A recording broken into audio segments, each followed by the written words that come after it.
do here is go back.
Hello there, hello there, hello there, you massive fucking nerds.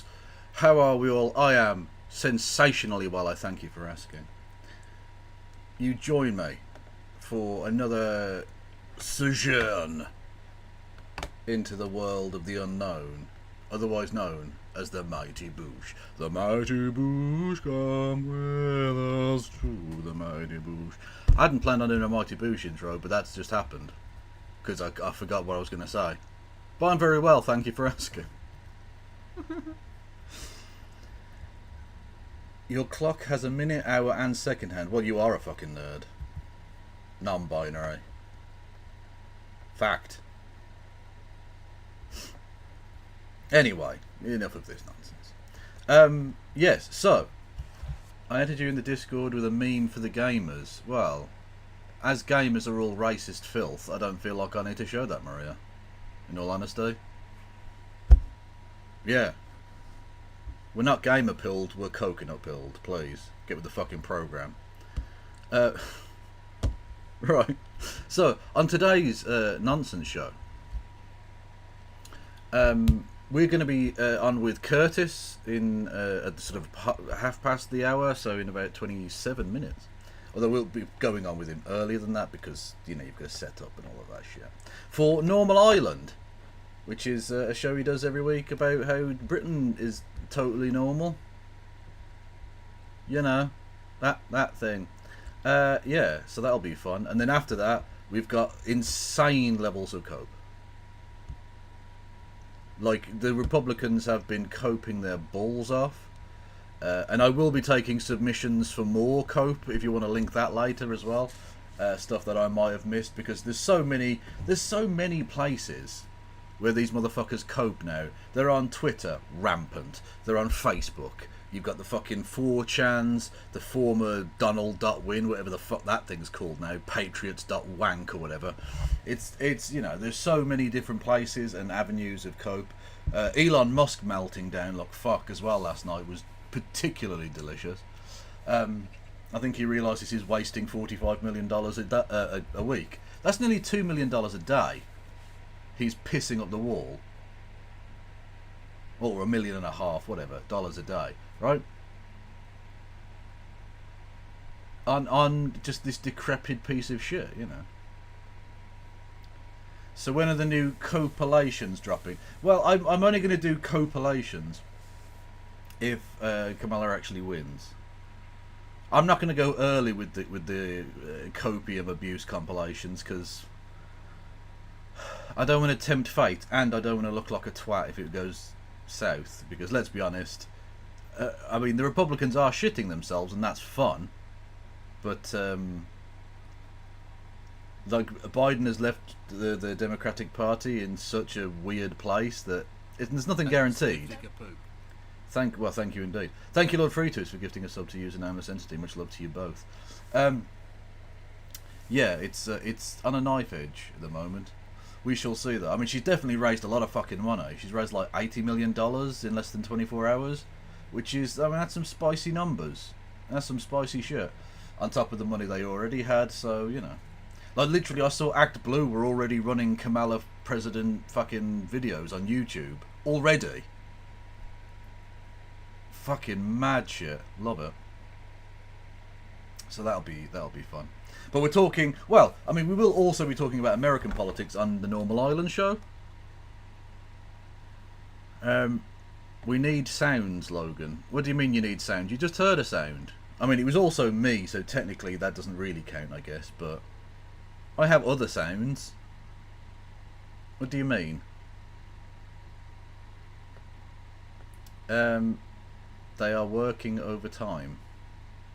Oh, overtime. Just a little... I don't awkward pastor, I don't know if you are a person of foreign extraction, but overtime, when you mean time beyond the normal time, is one word. Whereas over time, as two separate words, mean something different. So, you know.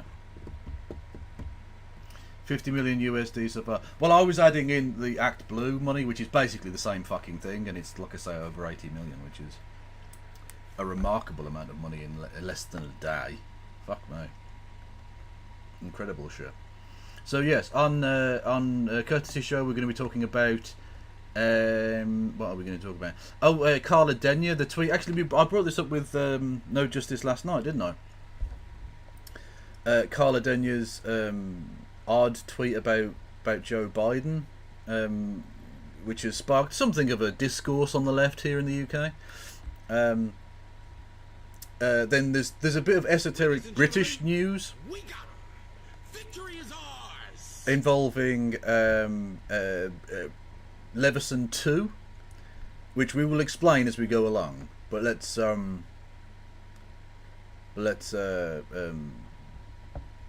do you call it?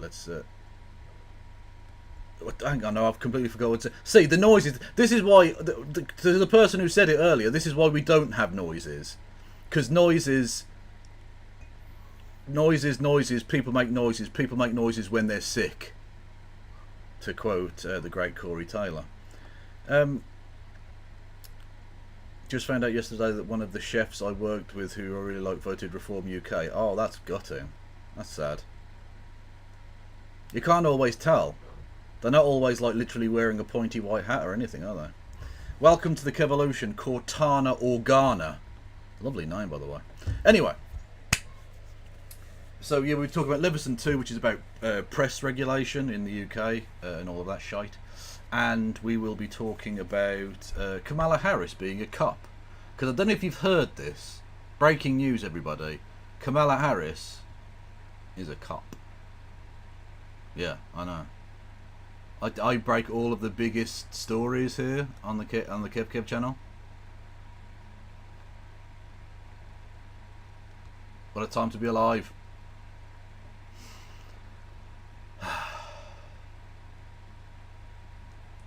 Anyway, if you enjoy my content, and of course, why the fuck would you not?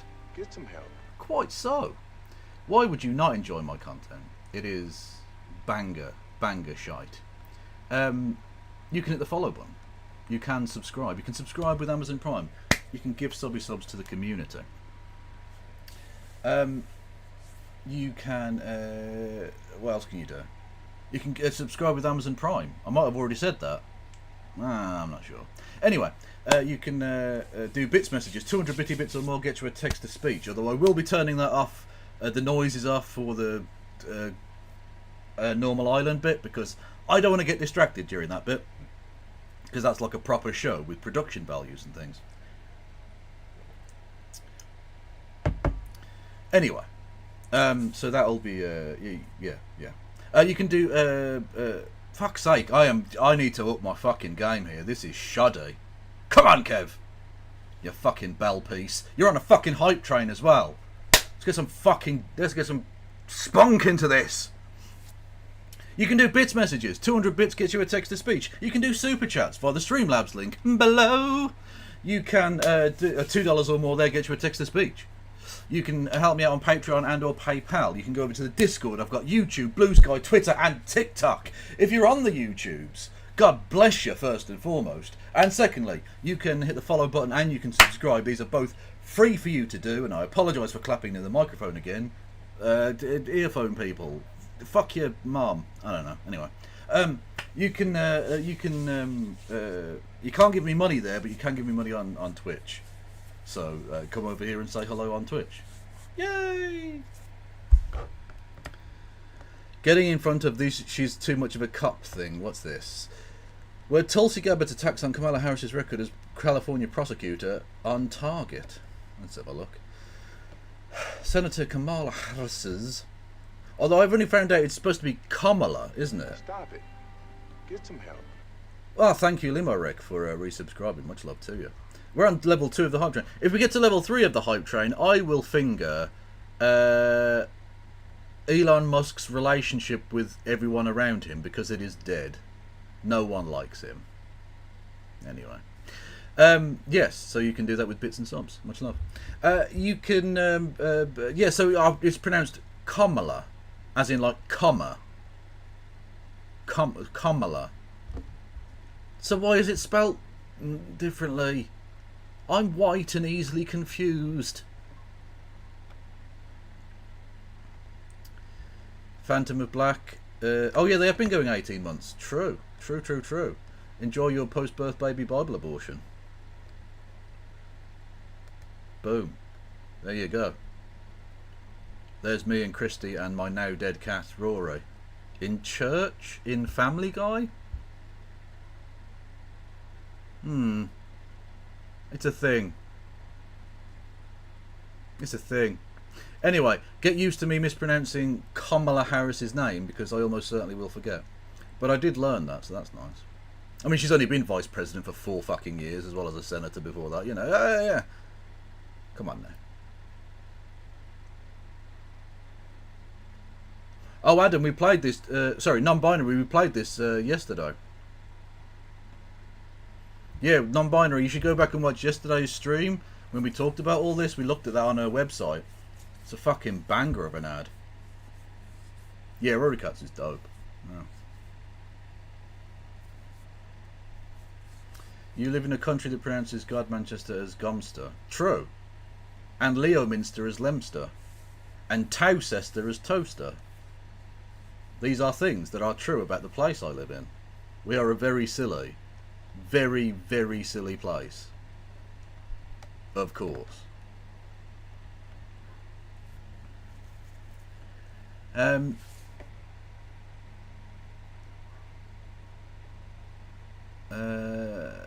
Was just there. I have shit recall. Oh, that's fine. No problem. No problem at all.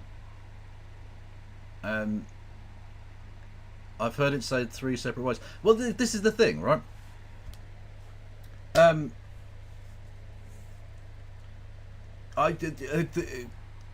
Americans spell names weirdly to begin with, right? They spell words and names weirdly.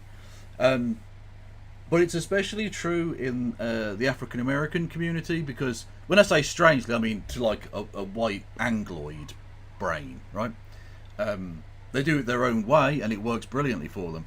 But like I love the NFL, for instance, right? The National Football League in America, which isn't real football. It's their own like weird handball version of it. And watching the draft every year, some of the names that come out: DeBrickashaw Ferguson, Prince Amukamara,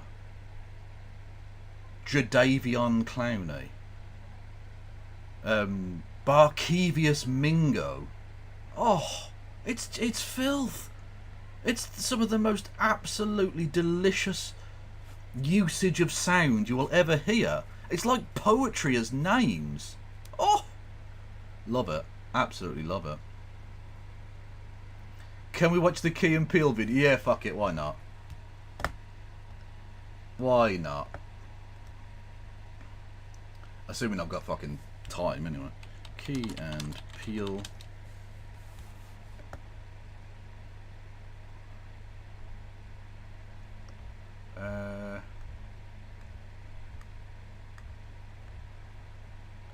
Key and Peele football presumably would bring it up. There we go. Whoa, that's too loud.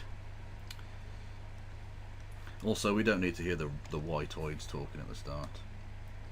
Anyway, so this is basically a piss take from Key and Peele on the strange names that these people have sometimes.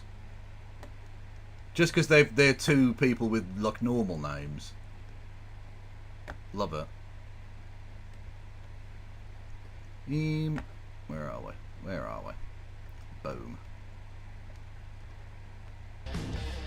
DeMarcus Williams, University of Georgia. C.J. Jackson, Wayne State University. Tavarius Smith King, Merrimack College. Ty Royal, Smoochie Wallace, University of Miami. Desquarius Green Jr., University of Notre Dame. Ibrahim Moises, University of Tennessee at Chattanooga. Jack Marius Tactheratrix, Michigan State University. The Isaiah T. Billings Clyde, Coastal Carolina University. The Jasper Probencrux III, South Carolina State University.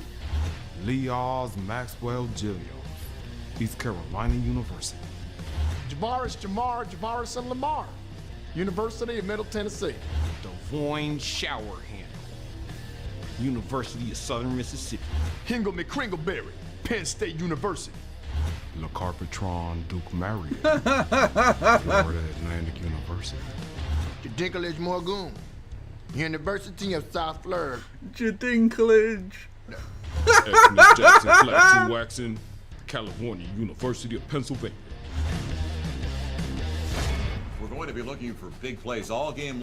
That honestly, yeah, I saw the Kerry Katona thing, and I'm just definitely going to bring it up with turn left when we're on. Vegetarian Jefferson, Texas A&M. The Gloucester Hot Dunkerchud, University of Wisconsin. Swartherton L. Gooding Splat, Saskatchewan University. Quatchvo, San Jose State University. Oshmataz Buckshank, Stanford University. Visa 12 Washing Beard, Jones College. Shakira Juan TGIF Carter, University of Northern Arizona. X-Wayne at Aliciousness, Missouri Western State University. Sequester Grundleplith MD, Adams State. Scoys Velociraptor Malois, South Dakota State University. TJ RJ /4th the 5th. That's so. TJ RJ /4th the 5th. Fuck yes. It's like a haiku. In college. San Diego State University. Donkey Teeth, Boise State University. Donkey teeth. Lewis, Nevada State Penitentiary. Blair, formerly known as Mouse Cop, University of Missouri, Columbia. Dan Smith, BYU.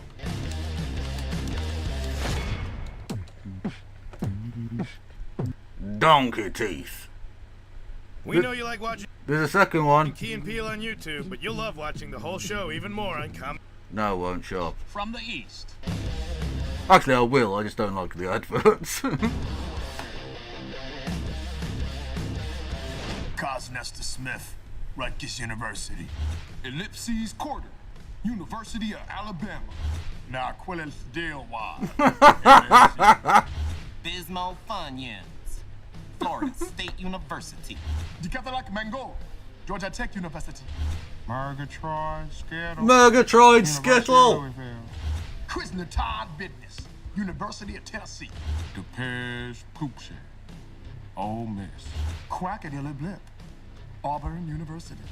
Julius Boozler, the U. Miskatine Trisket, University of Michigan. Far Trail Cluggins, University of Arkansas. Blarone, Washington, Syracuse. Cartoons plural, Virginia Tech.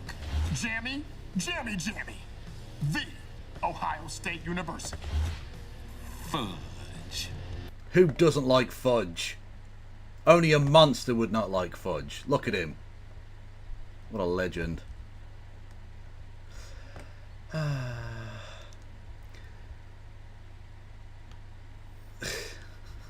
Can any African Americans in chat confirm? Brit Bong moron still smarter than you. What? Is there fighting occurring in chat? I do hope not. I will not stand for this.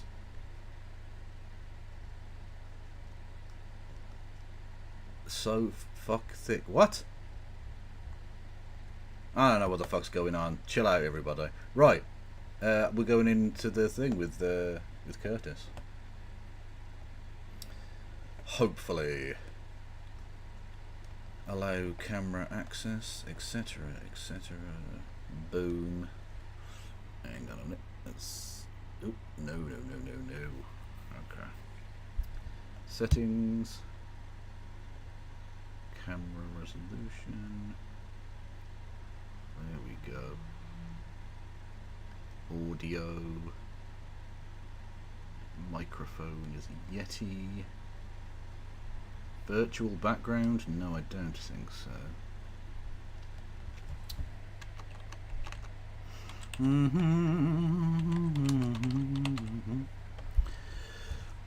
Boom.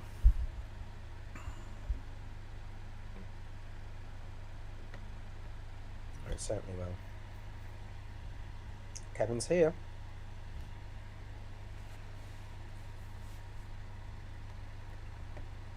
Hello, mate. Oh, oi. How we getting on? Oi. We. Well, Yeah, indeed good. so. Indeed so. How are we getting on? Yeah, all right. We'll be going soon. Actually. Fair how enough. you Yeah, not too bad. Apologies for the slightly shite lighting. It's still daylight, and I'm not used to that. What do you mean not used to it? You're a vampire, or something. Well, no, I mean in terms of my light. No, I'm aware. I personally am used to the light existing. I mean, my lighting setup is for me No, you're not. to I stream dispute that. late at night. Oh no, I'm dispute I'm on full degenerate hours. I'm just aware that the light exists. It's like someone who's never been to the sea. I still know it's there, you know. You never been to the sea? No, I'm saying yes. Yeah, I've never lot of been. I've never exposés been. coming out from Kevin, Never though. been to the sea. I've never seen the light. I am. Yeah. Fucking, I learned more about you in those 10 seconds. I've learned quite a lot about myself as well. Oh, No. that's good. I hope it was a very Are we, spiritual experience. Beautiful. Are we going out on your stream at the moment, by the way, Kevin? You are, so Hello to all Kevin streamers. feel free to be as racist as you like. Streamers, viewers even. Hello, you're backstage again, Kevin, Logan watchers. Indeed. Behind the It's a curtain. privilege. Only you guys get to see it. Yeah. It's really not that interesting though, that's why we don't stream it. Well, I was streaming before. We were, we've been doing nonsense in the build-up to this. What have you been talking about? What have you been doing? Just Bizarrely, on your stream though, why am I zoomed in so far? On my forehead. oh, sorry, no, I was just readjusting because I had to get the thing on the screen. We were watching Key and Peele bits about American footballers' names because that's the kind of nonsense I put out. Because we were talking about the pronunciation of Kamala Harris's name. Apparently, it's Kamala, isn't it? Kamala, like Kamala is apparently how it's supposed to Oh, be it's pronounced. not Kamala. Yeah, to be No. fair, I was watching your stream before Kamala. I came on. I had it on my phone, and you were on Kamala. about Kamala. Kamala. But I don't know. Ooh, I'm not used to it. I just say. I'm not used to it Kamala. either, but that's apparently what she wrote in her autobiography. Is that's how it's supposed to be Is pronounced? that just because of the American accent though? Kamala Harris. That will be Yeah, do you the. think that's what Americans do? Possibly. Kamala Harris. They pronounce things very strangely. They do, to be fair, but and that's basically this conversation we're having was the conversation I had, which led us to the stupid American names bit that we watched. So God. Well, Wow, riveting conversation there. It's like bloody Groundhog Day for you, Kevin. And on that note, I make it 5 minutes to stream start. So shall I hit Let's the do it. button? Yeah. Brilliant. Sit on the other side. Kevin, you know how all this works, don't you? yeah, Just stay nice. If you're not on stage, just stay nice and quiet for us, just in case, because you might still be on. And okay. have a lovely time. I'll be backstage. So to Kevin's viewers, you won't see me for a while. So bye.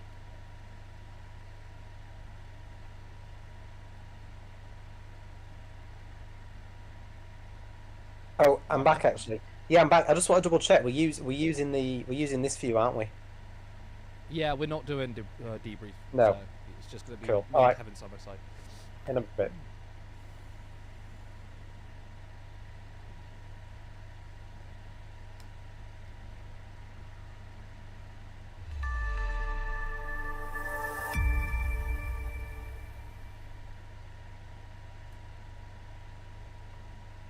I'm muted. I'm muted, so.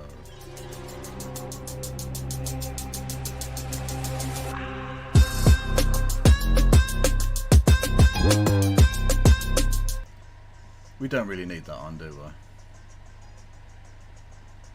So I can just talk to you. It is well professional, isn't it? Yeah, yeah.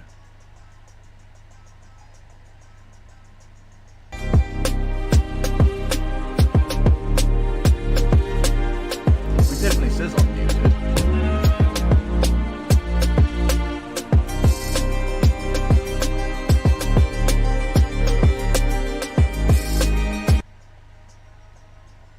I should probably turn my fan off as well. We're going to be professional. So I'm going to be sweaty. Very, we have Navarra at home. It is, well, that's the thing. If you can set yourself up as like a kind of... Oh, hang on a minute.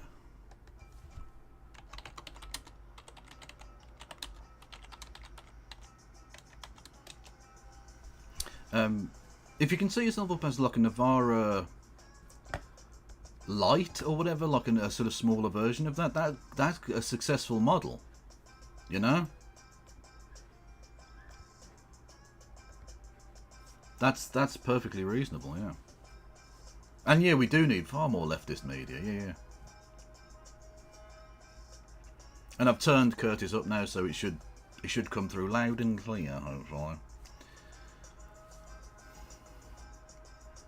How was your day been? My day's been lovely. Been nice and sunny. Went round and had a cup of tea with my mother. That was very pleasant. Play nice. I intend to. When I go on this show, I try and be a bit more professional. So I'm a bit like, you know how Helena is all the time? Like, you know, professional and erudite and well-spoken and less sweary. That's how I try and pitch myself on this show. Just because it's somebody else's show, isn't it? So you've got to be a bit more... Imagine that if I turned up and I've just got the crab costume on and be like... So anyway, yeah, the Levinson 2 inquiry, snip snip, is not going forward with the second part of the inquiry, and that's a desperate shame, you know, like...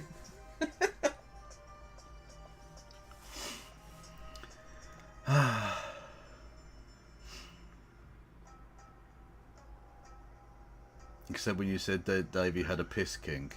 To be fair, he does have a piss kink. And I'm here for it. It's the only interesting thing about him, I think.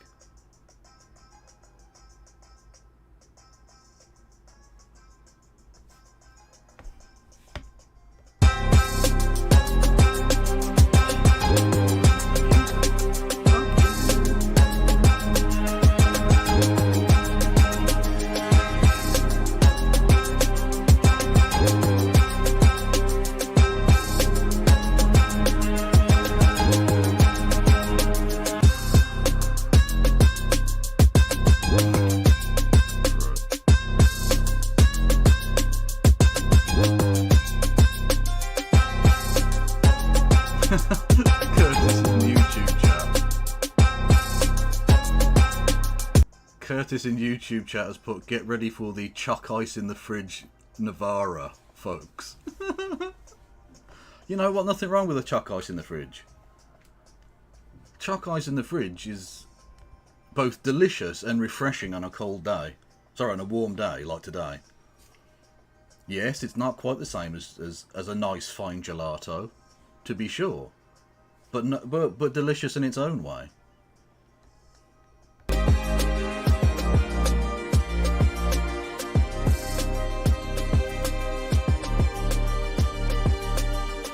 Plus, everyone starts from somewhere. Like, I remember when the Young Turks started as, like, some fucking... just, like, college kids on the shittiest set ever back in the day. Everyone starts somewhere, you know.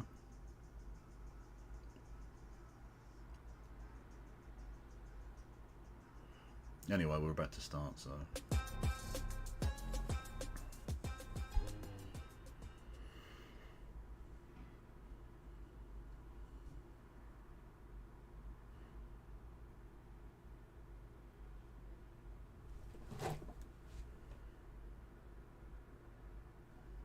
Hello and welcome back to Normal Islands Live. I'm Curtis Daly and I'm joined by the fantastic Kevin Logan. How are you, Kevin, today? Well, I am fantastic, as you just enunciated, and I appreciate that enormously. I'm very well. How the devil are you, sir?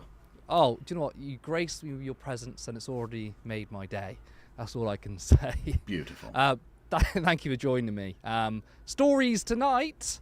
Labour drops Leveson to inquiry. Green Party co-leader caused a stir with a Biden tweet. And we look into the Democratic nominee favourite and Vice President Kamala Harris.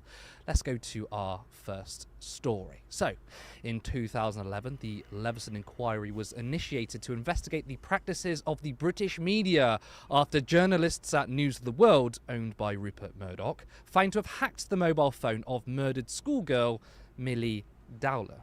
Led by Judge Sir Brian Leveson, the inquiry was tasked to look into the culture, practices and ethics of the press. The second phase was planned to investigate the relationship between journalists and the police. Now, Leveson has been on hold since 2018, but Jeremy Corbyn, who was leader of the Labour Party at the time, pledged to go ahead with the inquiry. It is now emerged that Labour has now dropped their commitment to pursue the second phase of the investigation. Culture Secretary Lisa Nandy has hinted that the second part of the Leveson inquiry, known as Leveson 2, is unlikely to proceed. Asked about the status of Leveson 2, which was put on hold by the Tories in 2018, Miss Nandy said, well, it's not something that we committed to in the manifesto. So, why have Labour seemingly ended their commitment to continue the inquiry? Well, this next paragraph is quite telling. The Sun and the Sunday Times backed Labour at this month's general election after News UK received private assurances that a Starmer-led government would not pursue Leveson 2 or introduce restrictions on press freedom. I understands. Lachlan Murdoch, the head of parent company News Corp, approved the endorsement after meeting with Sir Keir Starmer and his team. Kevin, I mean, surely this is none other than barefaced corruption and political bribery. I know we don't like to throw that term around, but in this case, surely it is. It can't be seen in any other light, I don't think. It's a direct correlative function, right? He previously had supported the policy when he had seemingly some semblance of principle under the leadership of Jeremy Corbyn, as you pointed out. And now Keir Starmer has directly contacted with Lachlan Murdoch, the Nepo baby who now runs Rupert Murdoch's empire, directly given the concession that Leveson 2, which was going to look into the criminality and involvement with News International and other organisations with the British police, which I, for one, as a citizen, would love to see, because clearly criminality took place there and lots of people need to be held accountable for it. And in return for that, he got the approval and endorsement of News International, both the Times and the Sun, albeit mutedly so and at the last minute, but either way he got that endorsement. It's a one-for-one quid pro quo exchange, and one of the most corrupt, blatantly corrupt acts in recent sort of political history, and is the ultimate sign of what everyone, I think, on the left knew to be the case, but a lot of centrist melts denied, that he intends to govern on behalf of and for the rich and powerful. Well, back when Corbyn was Labour leader, I mean, he was pretty clear on media reform. It's something that we obviously desperately need, and this is why we're doing what we're doing.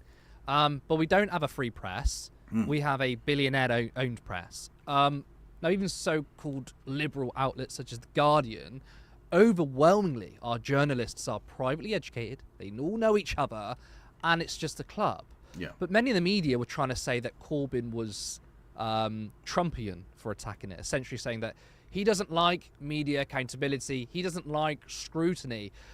But to compare Corbyn to Trump in that regard is mad. I mean, Trump and his supporters genuinely hate media scrutiny. I mean, everything is fake news unless these outlets support them. But Jeremy Corbyn wanted media reform, a more pluralistic and open media, not just billionaire-owned. So if you ask me, being in cahoots with media barons, changing policy on the whims of billionaires, that's more Trumpian than anything Corbyn ever did. I mean, do you agree with that at all? Yeah, absolutely, yes. The idea that it's the pro-Leveson side that want to avoid scrutiny is absolutely ludicrous. Leveson itself was meant to be scrutiny of the media.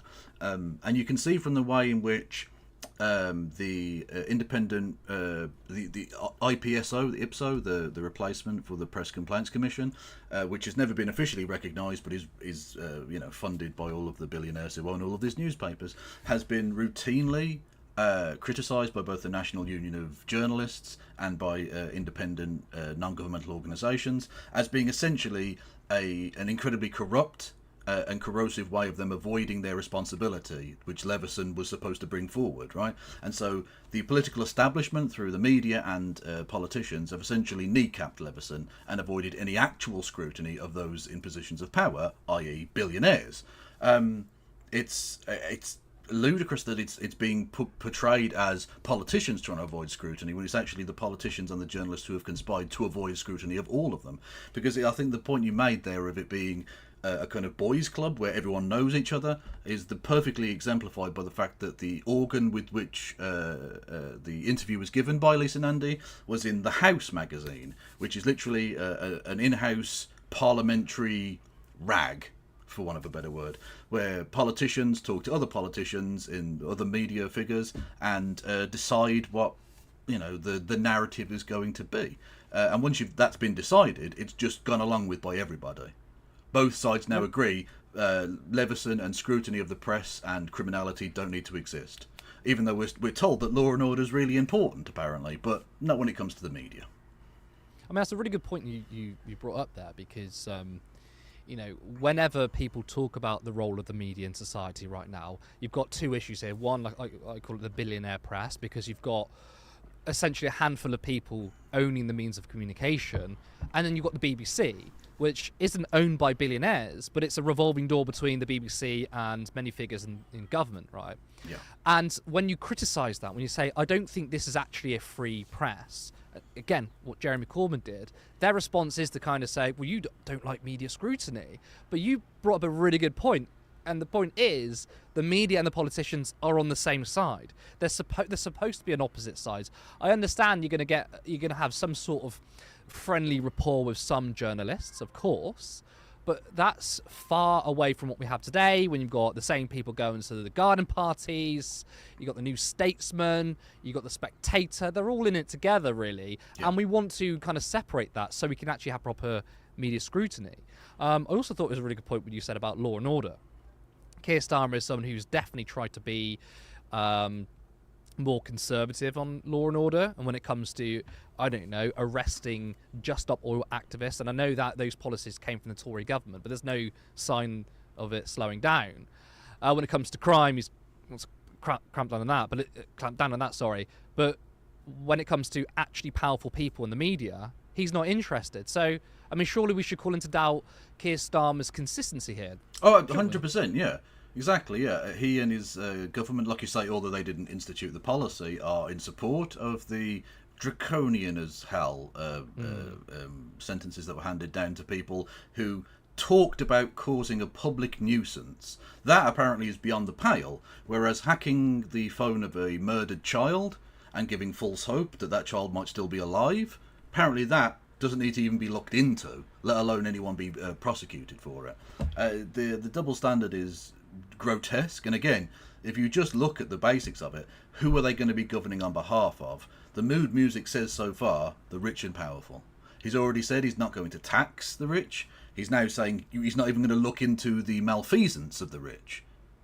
It doesn't look good. And a further point from the interview with Nandy was that she meant or hinted about the privatisation of the BBC as well, which isn't even being really reported as part of this story. But she mentioned that the government had stuck to their manifesto pledge of saying that the BBC charter will go until 2027, which it's due to, and then be either renewed or not. And then she's going to, quote, look at all of the options available with relevant stakeholders, which is essentially a privatisation, wink, wink, nudge, nudge. That's what's being done there. If they had no plans on privatising it, you wouldn't need to say that. You'd say we'd look at ways of furthering the franchise. We'd look at ways of deepening the public institution of the BBC. But they don't say that. They say basically, like with the NHS, we want closer ties with the private industry. That's what they want. It's privatisation by the back door again. Well, I mean, yeah, when I was reading the article about her comments on Leveson, she did talk about ownership. But the way she tried to frame it was like a closer tie between the public and the BBC. But we already have a publicly funded BBC. I mean, there's some reforms that could be made. But it's really worrying that Lisa Nandy, who was seen as the soft left, is not shooting that down. Now, what I find really interesting is that a lot of the centrist melts, as we like to call them, talk about how the Conservatives are corrupt, how they're scandalous, and actually now we have the grown-ups in charge. It's quiet now. It's all so quiet now that Labour are in power. And I've long said that just because it's the Labour Party, it doesn't mean they're any less scandalous. And this is an example of a scandal, right? Yes. We've seen examples of it before. We've seen when Keir Starmer has taken quite a bit of freebies, going to football matches and stuff, etc., etc., and then actually having the most freebies from every Labour government combined, Labour Party leader combined. One in terms of a tax, I think it was they were looking at taxing Google, then got a nice little freebie, was taken to an event, and then suddenly dropped that. These things are scandalous, which aren't reported in the media. Now, if it was the Conservative government, you would see it far more on the likes of The Guardian, The New Statesman. You would see it maybe even on the BBC, but because it's Keir Starmer, it's not. Why is that? Why are we suddenly excusing pretty poor behaviour when it's Sir Keir instead of Rishi Sunak? Well, it's the sensibles. They're back in the room. The adults are back in the room. He's got the good vibes, whereas the Tories had lost the good vibes. And that's at least in part because of Liz Truss. What you've got to look at is who makes the media and what are their goals or what are their stimuli. And that is essentially their own self-interest to a certain extent. They were fine with the Tories being really, really corrupt for a decade. It wasn't until Liz Truss destroyed the economy and hurt their financial interests and indeed their connections in the Conservative Party, who are making themselves very, very unpopular and will lose governing power, that they all of a sudden switched, and now all of a sudden it's Keir Starmer who has the good vibes, and so his corruption can go completely unnoticed until he loses the vibes, and then the great noticing will happen again. And again, I'm less bothered by him going to the occasional football match, although that's still sort of corruption, but it's kind of petty corruption that I think we can basically handle. That's not the end of the world. It's like you say, going to an event with Google, then dropping the tax that Google had to pay. It's going to the meeting with Lachlan Murdoch, and then dropping a central pillar of what was supposed to be reform of the media. It's these levels, this corruption, which is really corrosive and toxic, from a government who pledged change. Vote for change, and yet it's literally business as usual. Lachlan Murdoch was already in control of the Tory party before, and he's now in control of the Labour Party. So there's no change whatsoever. The same people are governing. The same people are governing the government, regardless of the party that's in power. So there's no change happening. But that was kind of the pitch to a lot of people. Or maybe it was a pitch to the journos, the inside journos, which is that, okay, the policies might not change. And we knew that. When we looked at the policies that Labour have been talking about or offering, weren't very different from the Conservatives. But, as you said, the adults in the room, it's going to be a clean government, it's going to be a quiet government, and things are going to change. But even in terms of playing by the same rules, it's exactly the same. Yeah. We understand that they don't want to invest in the economy. They've got their fiscal rules. They won't scrap the two-child benefit cap. The policies remain the same largely. I mean, even the NHS in terms of privatisation. But it was supposed to be the statesman in charge. It was supposed to be the adults back in the room, and they would have a far cleaner politics. And we're not seeing any of that. No. And yet I'm seeing silence from the big Labour supporters or the Labour loyalists or the Starmerites. I mean, surely even by their own consistency, they would be angry. But Yeah. nothing. No, well, because they've tied their colours to the mast. They have a financial vested interest. In the same way that Laura Koonsberg, giggling along schoolgirlishly to David Cameron and Boris Johnson and all the rest of it, she was the Tory party's client journalist. In the very same way that James O'Brien and various of his ilk are the exact copy of that for Keir Starmer. These people cannot turn their backs on them because that's their bread and butter. In the same way that, I mean, we'll talk about American politics later, the same way that people who have attached themselves to Donald Trump can't realistically distance themselves at that point. They've got the stink on them. So there's no way they can go back, so they just have to go all in. They sink or swim with the boat there, you know? And that level of, like, lack of journalistic integrity runs throughout the system, unfortunately. And it's a shame because there are some very, very fine journalists in Britain who do incredibly good work. But unfortunately, they never get into a position of power because the editorial control is done by the same small group of incredibly shady, corrupt bastards. Well, our media landscape is kind of like an aristocracy in a way. Yeah, exactly. They all literally know each other. Yeah, absolutely. They're the same private school kids, whether they're in Parliament or whether they're in the editorial suite at the Daily Mail. It doesn't matter. They're all the same people. It's, you know, people. We talk about a free press. In theory, you and I have exactly the same free press as Lachlan Murdoch does. But realistically speaking, when one of them is a billionaire who's been handed the most powerful media organisation on earth, and other people are born with nothing, that isn't freedom, really. Freedoms in the abstract mean nothing. What about concrete, actual freedoms? When they control the point to the point where, when Rupert Murdoch was in power, and I presume Lachlan probably runs a relatively similar thing, he literally has a monthly phone call with the Prime Minister. Regardless of party, he would have a monthly government meeting with the Prime Minister, at least by phone or possibly in person if he was in London, to basically dictate what the government's policies were going to be. Otherwise, his newspapers were going to ravage them. The King doesn't have that kind of power. But Rupert Murdoch / Lachlan Murdoch does have that power. And that's not a democracy. That's a joke.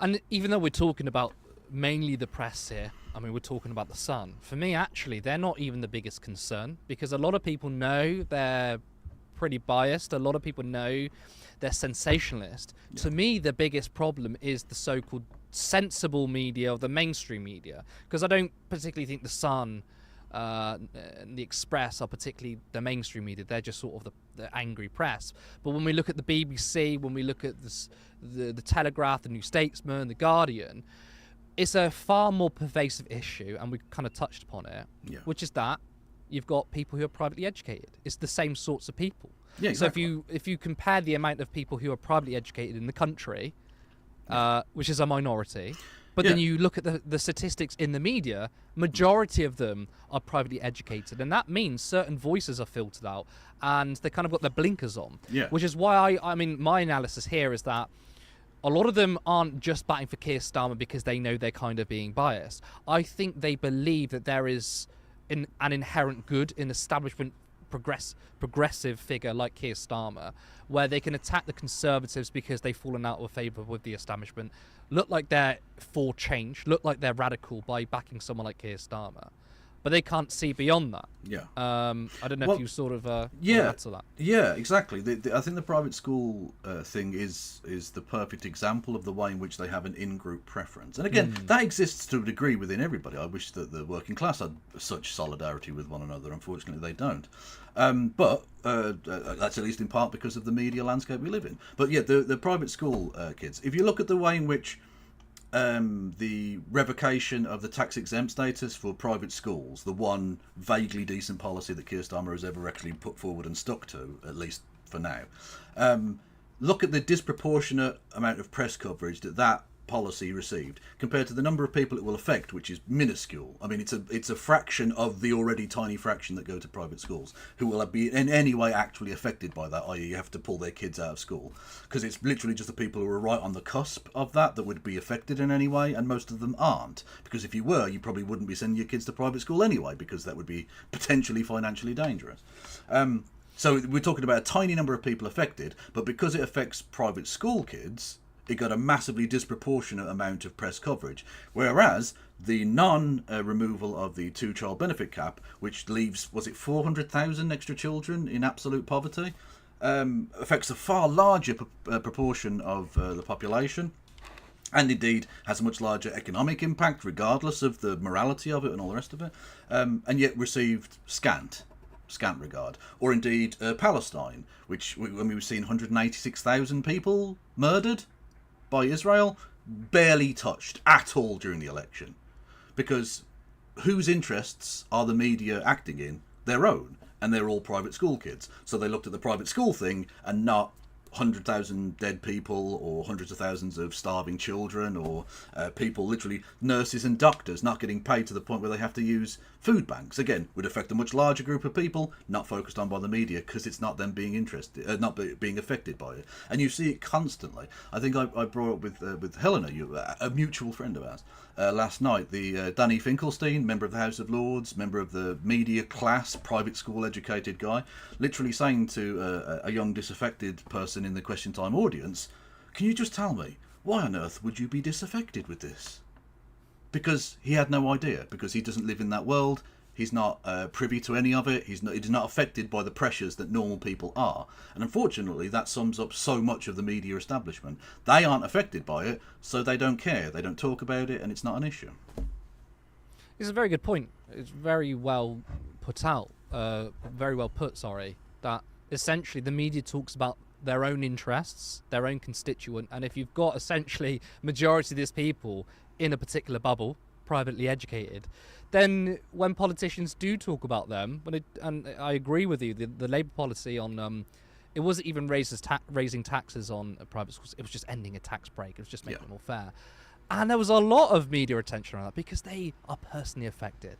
But when it comes to working class people, when it comes to junior doctors, when it comes to austerity, these people aren't personally affected. So when they do talk about that, they're not even talking about it from a integrity side. There's no journalistic integrity to find out about these particular stories because it doesn't affect them. But also, a lot of people think that the mainstream media is biased either to the left or the right. But I mean, I don't think that's necessarily the case in general. I think they just have a pro-establishment bias, which is why you can see people in the BBC, people in the press, in the media swing between Labour and the Tories, but they're only swing to Labour, for example, if they're establishment friendly. And I think they've given up on the Tories. They know they were toast at the election, and I guess it's a way of keeping them relevant by not sticking with a dead horse. They're now with their man Keir Starmer. It makes them relevant, doesn't it? Yeah, exactly. Yeah, I mean, James O'Brien, I don't want to pick on just one, but he is a particular example. Was previously a supporter of Boris Johnson for London Mayor, hated Keir Starmer, again, because he was anti-establishment. And then as soon as the adults were back in the room, he was a big Labour stan. That's it. It's institutionalists. It's people who want the status quo. And again, it's sort of class solidarity from their perspective. This is that they are the institution. They don't want change because they've benefited from the status quo. So why would they? It's turkeys voting for Christmas sort of thing.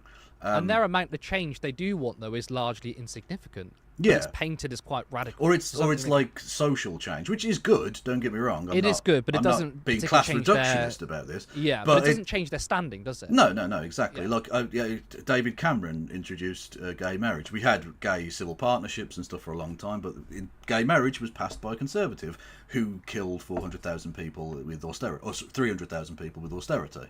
So the fact that he's, was slightly nicer to the gays is basically irrelevant to the point that he was an absolute ghoul. Very well put, and yes, David Cameron is an absolute ghoul. And I like the fact that you do pick up on James O'Brien, because he's not my favourite guy. I think he's a detriment to journalism. He's also incredibly arrogant as well. I wish he was a bit more humble. But we are going to move on to our second story.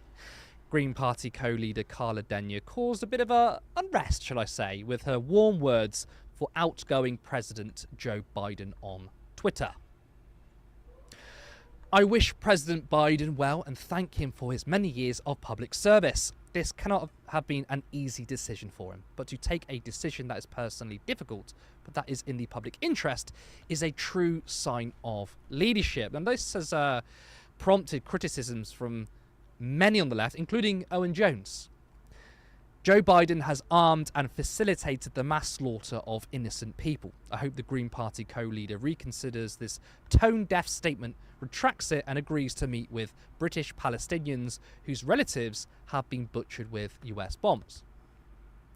But in response, Owen Jones was criticised from many centrists and many pundits, essentially calling him unreasonable, that Carla's tweet was respectful, and they made out that the left are unhinged, that it was a respectful tweet showing that they are a serious party and the pesky left are engaging in hyperbole. Now, Carla has come out and addressed this, to the praise of Owen, by the way, seeking to clarify her position.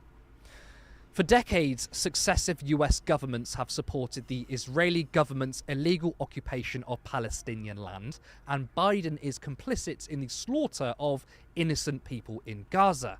Last night, I was positive about President Biden's decision to stand aside as a candidate. Some people read into this that I was offering my unmitigated support for his presidency, including the policy of selling arms to Israel. Given my long-running work campaigning for peace, this is the last thing I wanted, and certainly not my position. I am sorry for not making it clearer, and that my comments left some in doubt and concerned. The next president needs to work for peace, stop arms sales to Israel, and ensure an immediate ceasefire and release of all hostages. The world needs the next US president to be a peacemaker. Now, I thought that was a pretty good response. Again, Owen Jones has said this is pretty good too. But what Carla said originally, I do think was pretty tone deaf. I agree with Owen here, yet the centrists piled on him. Kevin, what are your thoughts? Before we get to Carla's clarification, did her initial tweet warrant these criticisms from the left? I mean, do you think they went a bit too far? Or, do you think it was fair enough? And also, what do you make of Owen being dunked by the centrists? Yeah. Well, in terms of whether things went too far, it's the internet. There's always going to be some people, regardless of left, right, centre or anything, there are going to be some people who go too far with it. Unfortunately, anonymity allows for the worst of humanity to come forth, and that's a shame. But by and large, if we ignore the outliers there, I think actually the criticisms were pretty warranted. I think it was tone deaf. I think it was unnecessary because, people making the point about it being diplomatic. Well, she's not a diplomat. She's not the Home Secretary. She's not the shadow Home Secretary. She's not the leader of a major political party who are going to have to deal with the American government particularly. So she could have just not said anything. But she decided to step outside of that realm and do a slightly tone-deaf and silly thing, really. I was a bit disappointed with. Again, I don't think it's going to affect my voting for them going forward or anything like that, but it's still, it's not nice. I hope this isn't the start of, them being sucked into the Westminster thing of, everyone pretending they have to be really important or they're the main player type deal, which unfortunately I think that might be the worry there. Though. Yeah. So, I'm on the same page as you. I think some people probably went a bit too fast, and I can't vote for the Greens now. I don't think that should change your vote in any way, because at the end of the day, the policies are what matter.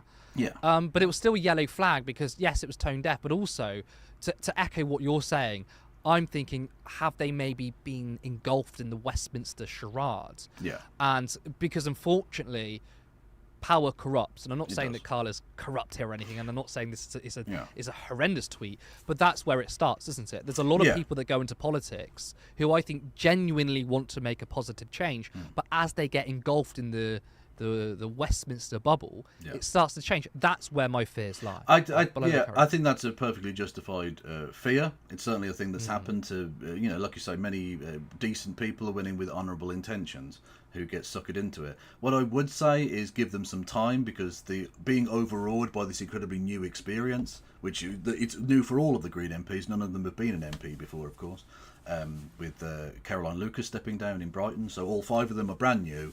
Give them a little bit of time to bed in, and hopefully they'll begin to see the falseness of that bubble and begin to sort of overcome it in a way that I think some of the great parliamentarians of our age have. And I juxtaposed with you in DMs Diane Abbott, who's been there since 1983, before either of us were alive, who did the right thing in saying, yay, Joe Biden beat Donald Trump, that was cool, but also he's going to be remembered for Gaza. A perfectly justified and measured response which doesn't ignore the situation in Gaza and his complicity in the genocide that's taking place there.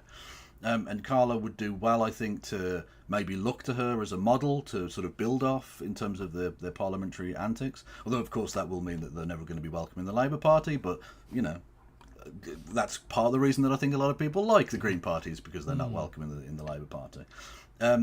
Yeah, so I think it was poor, but she showed good, I think, inclinations in coming forward with a perfectly measured response to that, which outlined, her reasoning. And I hope this doesn't... One thing I do hope is that she doesn't become timid in her approach to talking about things for fear of criticism, because that's potentially another way in which a person gets beaten down by the system, because you're going to get criticism regardless. If she'd come out and said, F Joe Biden, lol, see you later, Rip Bozo, she'd have been criticised for being unparliamentary by the same people who were clapping on Victoria Adkins, shouting at the dispatch box and, banging on the thing. And being, who, by the way, is not receiving any rebuke whatsoever. No official action will be taken against her for that unparliamentary conduct, which again goes to show you how ridiculous and institutionalised the whole thing is. But regardless of that, I hope she doesn't get sort of worn down by that, either by the left or by the right, and she comes forward and is forthright as she has been. And that's part of the reason that I felt that the initial response, or the initial tweet from her was bad, is because I didn't expect that kind of thing from her. I expected her to be a bit more based about it. And again, she didn't need to make the comment at all. If she hadn't responded, no one would have criticised her for not mentioning it. Well, my next question was going to be, did you think a clarification was good? And I think you've pretty much answered. Yeah, absolutely, yeah. And I think, I think Owen Jones was right to call that out as well. There's nothing wrong with that. We're not the sycophantic D-riders that you get with Keir Starmer or Boris Johnson or whoever. People need to be critiqued. People need to have their feet held to the fire, not only as leaders within the left, but as a member of Parliament. We are her employer. She is there to serve us. And if we don't feel she's doing so appropriately, I think it's perfectly fine to criticise that. But she came out and did the right thing afterwards. Mistakes aren't the problem, it's how you react to them. And I think she showed a deal of character and good grace in responding the way she did, rather than either ignoring it, which some politicians would do, or getting defensive, which is a perfectly natural response, but of course not a particularly adult or a worthwhile one. I mean, to be fair, when I looked at the responses, they weren't even really that bad. Most people were saying, this feels ill-advised and tone-deaf. I mean, there are outriders, of course, who will say, I think things are over the top. And most of the people are like, this is a bit disappointing. And that was it. But what I found, and I really want to get your response on this, what I found really interesting is the reaction to those who criticise Carla initially. They're saying, well, this is the Corbynistas swarming to the Green Party. This is the left, and Carla's trying to be sensible and diplomatic, and it's the unhinged hard lefts going after Carla. And obviously they lumped Owen Jones in there. And then when she came with her clarification, which I thought is good, you thought is good, Owen even thought it was good, they're almost trying to say, wow, the hard left bullied Carla into changing her sort of position on it. I want to get your response to the centrist saying that, especially when you kind of said before that a lot of Starmerites don't like to criticise their leader. But, I mean, surely this is a good thing. The left is criticising their own leaders. Yeah, this is democracy. Like, part of the problem that centrists have is that they believe that democracy begins and ends by putting your ex in a box once every 4 or 5 years. And that's ridiculous. Of course, democracy is a constant and ongoing process, and you should be engaged civically as much as you can or are, willing to, and all the rest of it.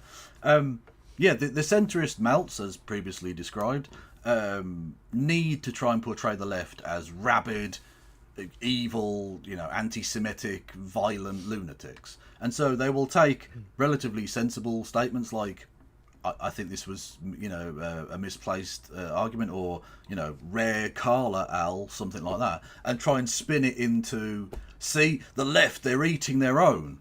So even mild critique gets put down as, too much, which I think shows a lot about the Starmerite / centre-left, centre-right kind of shitlib mentality. that they see any critique whatsoever of their side as being some evil thing that needs to be admonished, which is ridiculous. And when we talk about factionalism or purity spiralling, look at the way in which the Labour Party has purged entirely the left of that party.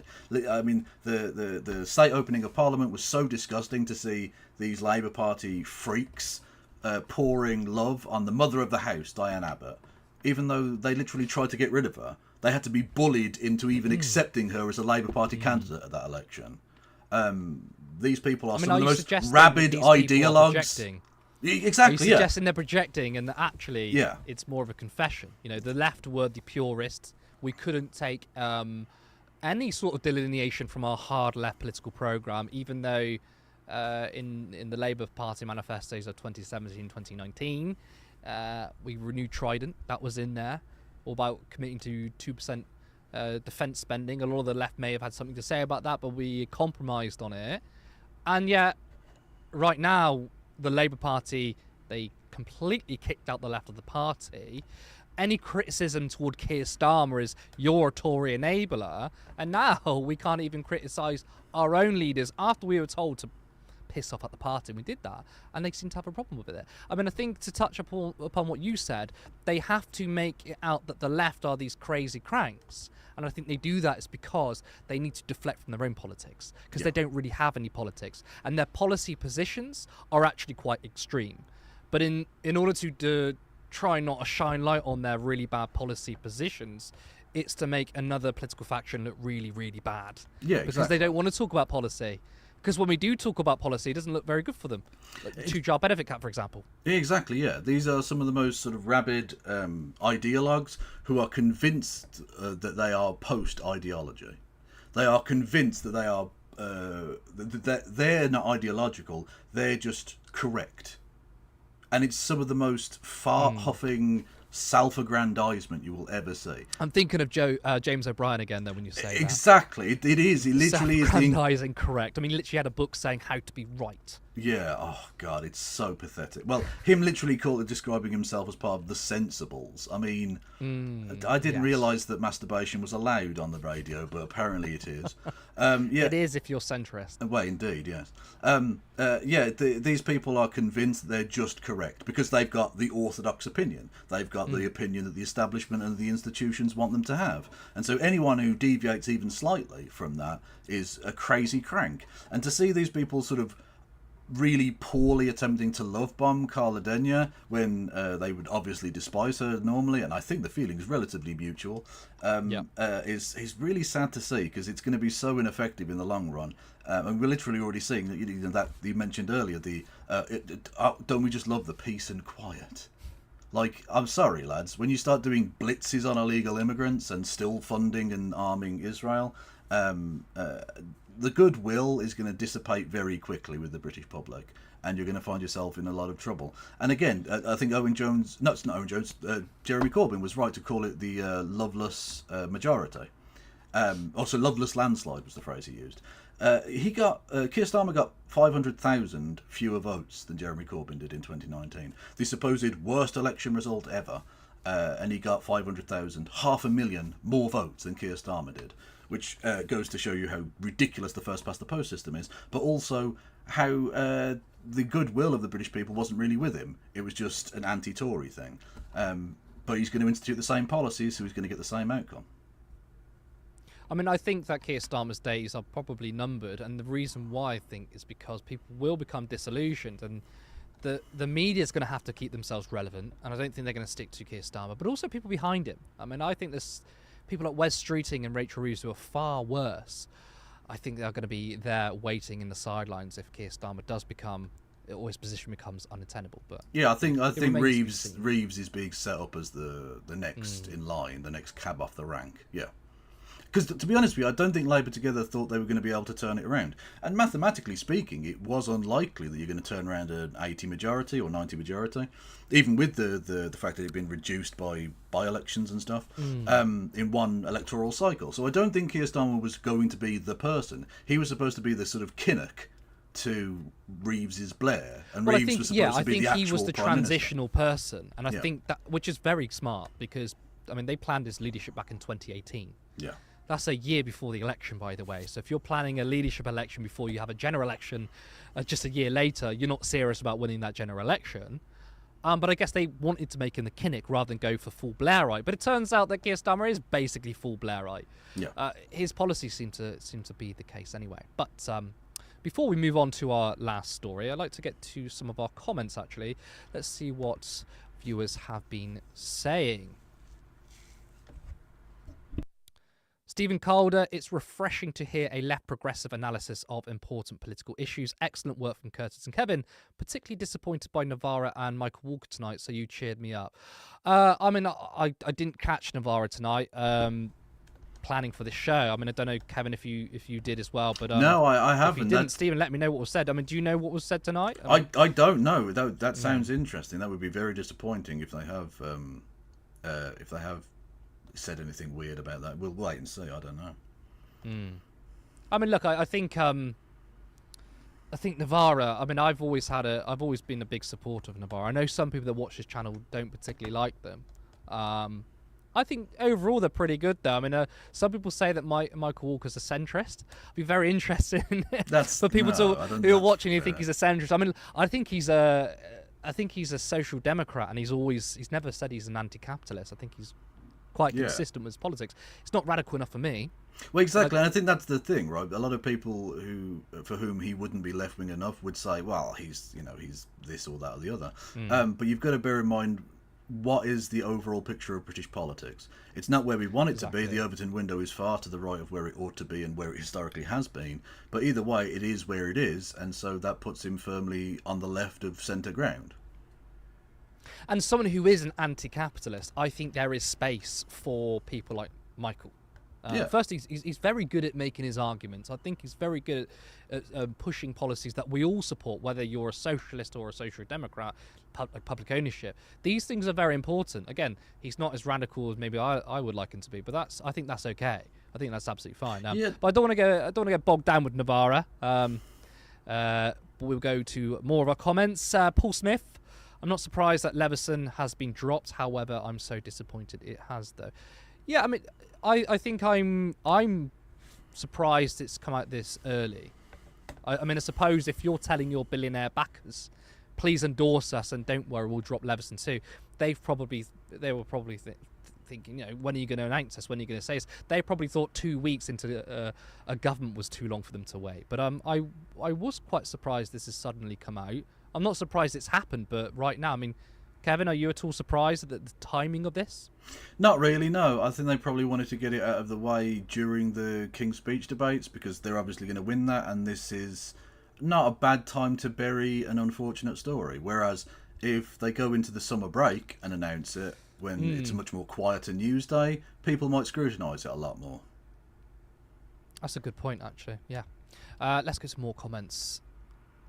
Nick Janzak, it would have been better if Carla Denyer just kept her mouth shut instead of doing wanky statesmanship. Plenty of genocide apologists are going to commiserate with Biden. I mean, I think I don't understand why she said anything for sure, because she's not a diplomat, she's not prime minister, she wasn't going over there. She didn't need to say anything really. Although I wouldn't say she should keep her mouth shut. Well, I'm gonna practice my liberal lines for the Kamala Harris run for presidency and just say, oh, what? So a powerful woman's too much for you? You want her to be silenced, you misogynist? Yes, I mean we've got women in politics now. Slay, Queen, slay. Satnav, interconnecting markets between the billionaires, a whole subsection of finance dedicated to the protectionism of those people. Kevin, you want to jump on that? Sorry, I'll be honest with you, I wasn't listening. Apologies. Interconnected markets between billionaires, a whole subsection of finance dedicated to protectionism. Oh yeah, they want socialism for themselves and capitalism for everybody else. Yeah, 100%. Yeah, it's like when in 2008, the response to that was, "Please bail us out." But any social security programs, I mean, this is more pervasive in America as well. Yeah. But any social security programs, well, that's socialism. Yeah, cool. I mean, you guys get socialism. Yeah, they get bailed out every time. But if you're a steel worker in Wales, you're shit out of luck. Thai Pizza Lord, I guarantee a plasterer from Southwest does not care about Gaza, but cares a lot more about Trump's unaliving. Well, I would disagree with you, because when we saw the election, we saw a lot of people who cared about Gaza. I mean, a particular MP, or former MP I'm thinking of right now, John Ashworth, who has serially spent the last 2 weeks crying on TV for losing a democratic election in Leicester. I don't think he would have lost if Gaza wasn't important. Yeah. Thangan Debonair, I mean, she probably lost a seat from November when she abstained on a ceasefire. And I don't think that's the only reason why people voted Green, by the way. But to say that the average person doesn't care about Gaza, well, I think they do. There were 6, I think, largely pro-Gaza independents who won. Now, obviously, Gaza wasn't the only issue. There's a lot of disaffection and people, throwing their vote away on a candidate they probably didn't even think was going to win or whatever. But regardless of that, they wanted to put the point out there, put Gaza on the agenda, and 6 of them got elected. So that's one more MP than Reform has. And look at the disproportionate way in which Reform are being talked about as this massive political movement, but Gaza's being totally ignored, even though there were more. Like, I mean, I made the joke that Palestine won more seats than Nigel Farage did in the election. So, in terms of it being a thing that no one cares about, I don't think that's necessarily true at all. I don't think for many people it's like the number one issue, but it's a big enough issue that tens of thousands of people change their votes. That's not nothing. But it's not an either or, though, is it? You don't just have to care about your material conditions or Gaza. Yeah. You can care about both. I mean, think about the amount of people that marched against the Labour Party in Iraq. I mean, a million people marched. You don't think the average person doesn't care? They truly do care. Yeah. So I think I think you're wrong there, my friend. Sarah Jessica Farter, a fantastic name, by the way.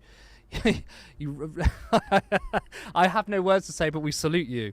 Wanky statesmanship is a good phrase for it. I even saw figures within the Scottish independent movement, not politicians, but intellectual figures, tweeting like that about Biden. Pathetic. Yeah, I mean, I think it is fair to say it's a pathetic tweet. Again, it does worry me a little bit that, like, will Carla or the Green Party become more wanky statesmanship kind of people? I don't know. It remains to be seen. But it is also possible that she's been in Parliament for 2 weeks. Yeah. You might not be brave enough or whatever. But she clarified pretty quickly. I mean, a lot of people might not do that. Also, let's not read too much into it. It's one tweet. Like, yeah, we've all fired off a silly tweet without thinking about it. Now, usually mine is like a dick joke rather than a big political statement, but either way, we've all done, we've all said something a little bit silly, and she instantly clarified after some pushback. That's the way democracy should work. If a politician does something you don't like, you criticise them, they react well, okay, good. I'm happy to deal with it, that's fine. And don't worry, here on Turn Left, if they do something bad or they don't support a good policy, we will cover it. Yeah. We will certainly cover it. Now, I want to say thank you to those who have been watching us so far, both on Twitter and YouTube. If you like what we do, you can subscribe and share our content. We have multiple people working for Turn Left. However, it is all still voluntary. In order for us to dedicate more time to Turn Left, we want to upgrade the quality. We want to become a fully realised media organisation.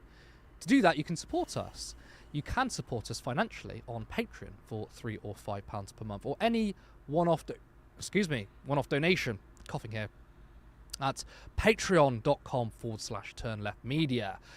Let's grow a socialist media alternative to take on the establishment commentariat. Be a part of the journey, because we have just begun. Now on to our final story of the night, and going across the water. After Joe Biden dropped out of the presidential race, he endorsed Vice President Kamala Harris, as with many other Democratic figures. Now, Kamala will most likely be the Democratic nominee and the one to fight Donald Trump at the election. But how much do we know about her? I think it's safe to say that Kamala will certainly be better than Trump or any GOP candidate, especially with the looming threat of Project 2025. However, Kamala is far from a progressive. Before she was vice president, Harris was attorney general. Now, her record suggests she is pretty authoritarian in nature. This is Kamala Harris keeping people in prison after they were found to be innocent. Daniel Larson was in a California prison serving a life sentence when he received the news he had waited more than a decade. A federal court in Los Angeles had thrown out his conviction for carrying a concealed knife. 2 judges concluded that jurors who convicted Larson would never have found him guilty, and had they heard from additional witnesses who saw a different man with the knife. But 2 years after, he was supposed to be released. Larson remains behind bars while the California Attorney General appeals the decision. The state's main argument: he did not file his legal paperwork seeking release on time. Kamala Harris, whose office maintains that evidence still points to Larson's guilt, accuses him and his attorneys of filing a petition seeking his release more than 6 years after he was legally required to do so. Prosecutors question whether the judges had the authority to hear Larson's petition for release. And of course, this is an old article, so he's no longer in jail, but at the time, it seems like she wanted to keep him in here. Now, she's also very pro-Israel, doing a speech at AIPAC saying that Israel should get unconditional military support. She also criticised Obama for abstaining on a resolution condemning Israel. Harris has only been on the national stage since 2017, but the stances she has taken in her 3 years as senator place her rather squarely in the traditional pro-Israel camp of her party. The first resolution she co-sponsored as a senator was one effectively condemning the Obama-Biden administration's decision to abstain on a UN Security Council resolution condemning Israeli settlements in the West Bank. Now, Harris also signed a letter attacking the ICC. US Vice President Kamala Harris signed a letter when she was a senator last year stating that the US should stand in full force against the International Criminal Court's decision to probe Israel for war crimes. The letter was sent last May to then Secretary of State Mike Pompeo, urging him to stand in full force against any biased investigation of Israel by the ICC. Again, these are all historical articles. Kamala Harris also said that Israel adheres to human rights. Asked in 2019 by the New York Times whether Israel meets international standards of human rights, Harris responded, overall, yes, while adding, I think Israel as a country is dedicated to being a democracy and is one of our closest friends in that region, and that we should understand the shared values and priorities that we have as a democracy and conduct foreign policy in a way that's consistent with understanding the alignment between the American people and the people of Israel. Now, nothing screams democratic values than an apartheid state. I mean, Kevin, it seems that the discussion around Harris is based on memes. The attacks from her opponents is that she laughs too much and is woke. That she had a meeting with visually impaired and blind people, and she said, I'm Kamala Harris, I'm wearing a blue suit. And you've got people on Fox News attacking her. But the real issue is right here. Her actual policies. Yeah. I mean, do you think that more liberals, do you think people are overlooking her record, possibly because they are so desperate for Trump to lose? I think so, and I think it's sort of understandable in a sense, because all of this has to be predicated on the background of, as bad as she is, and there are some appalling things from her past, and indeed appalling things that I'm sure she'll have as policies going forward. It's about defeating Donald Trump. I mean, literally, if it weren't for that, then Biden would have just been allowed to carry on because, again, they're institutionalists, the Democratic Party, and so they'd have just stuck with Joe Biden because of seniority. That's the way it goes. But obviously, he was counterproductive to the end of winning the election. He wasn't going to win, so he's been removed. I do hope, by the way, someone has informed him that he's not standing anymore because he doesn't seem to be aware of a great deal. God bless him. Anyway, yes, so if she can defeat Donald Trump, that will be a worthwhile thing in of itself, because as bad as she is on a lot of things, she's clearly a damn sight better, or at least less appalling than Donald Trump. You mentioned the crime and punishment. She has been authoritarian when she was prosecutor in San Francisco, firstly, and then as the Attorney General for the state of California. She has supported some of the more draconian elements of the Biden plan. And, of course, you mentioned the Israel thing, all of which Donald Trump is way worse on. We know, for instance, with Israel, that she called for a pause in fighting long before Joe Biden did, which, again, would that actually translate into a great deal? Probably not, but I think is important and worthwhile nonetheless. I think if you compare that to Donald Trump's policy, which is being run by Sheldon Adelson's widow, who's this multi-billionaire-esque piece of garbage, who has literally, apparently, behind the scenes, in order to give millions and millions of dollars to Donald Trump, has gotten out of him the concession that Israel will be allowed to occupy the entirety of the West Bank, which is an appalling outcome. So, for the love of God, as bad as she is, we have to hope that she actually wins. Such is the parlous and pathetic state of American politics, unfortunately. And I think for balance as well, I mean, she has quite a mixed record. So there are, the things I pointed out there are alarming, but there are also other things she has done, which has improved or reformed the policing system and prison system. She has improved conditions for prisoners. She's certainly done quite a lot of work on racism within our systems.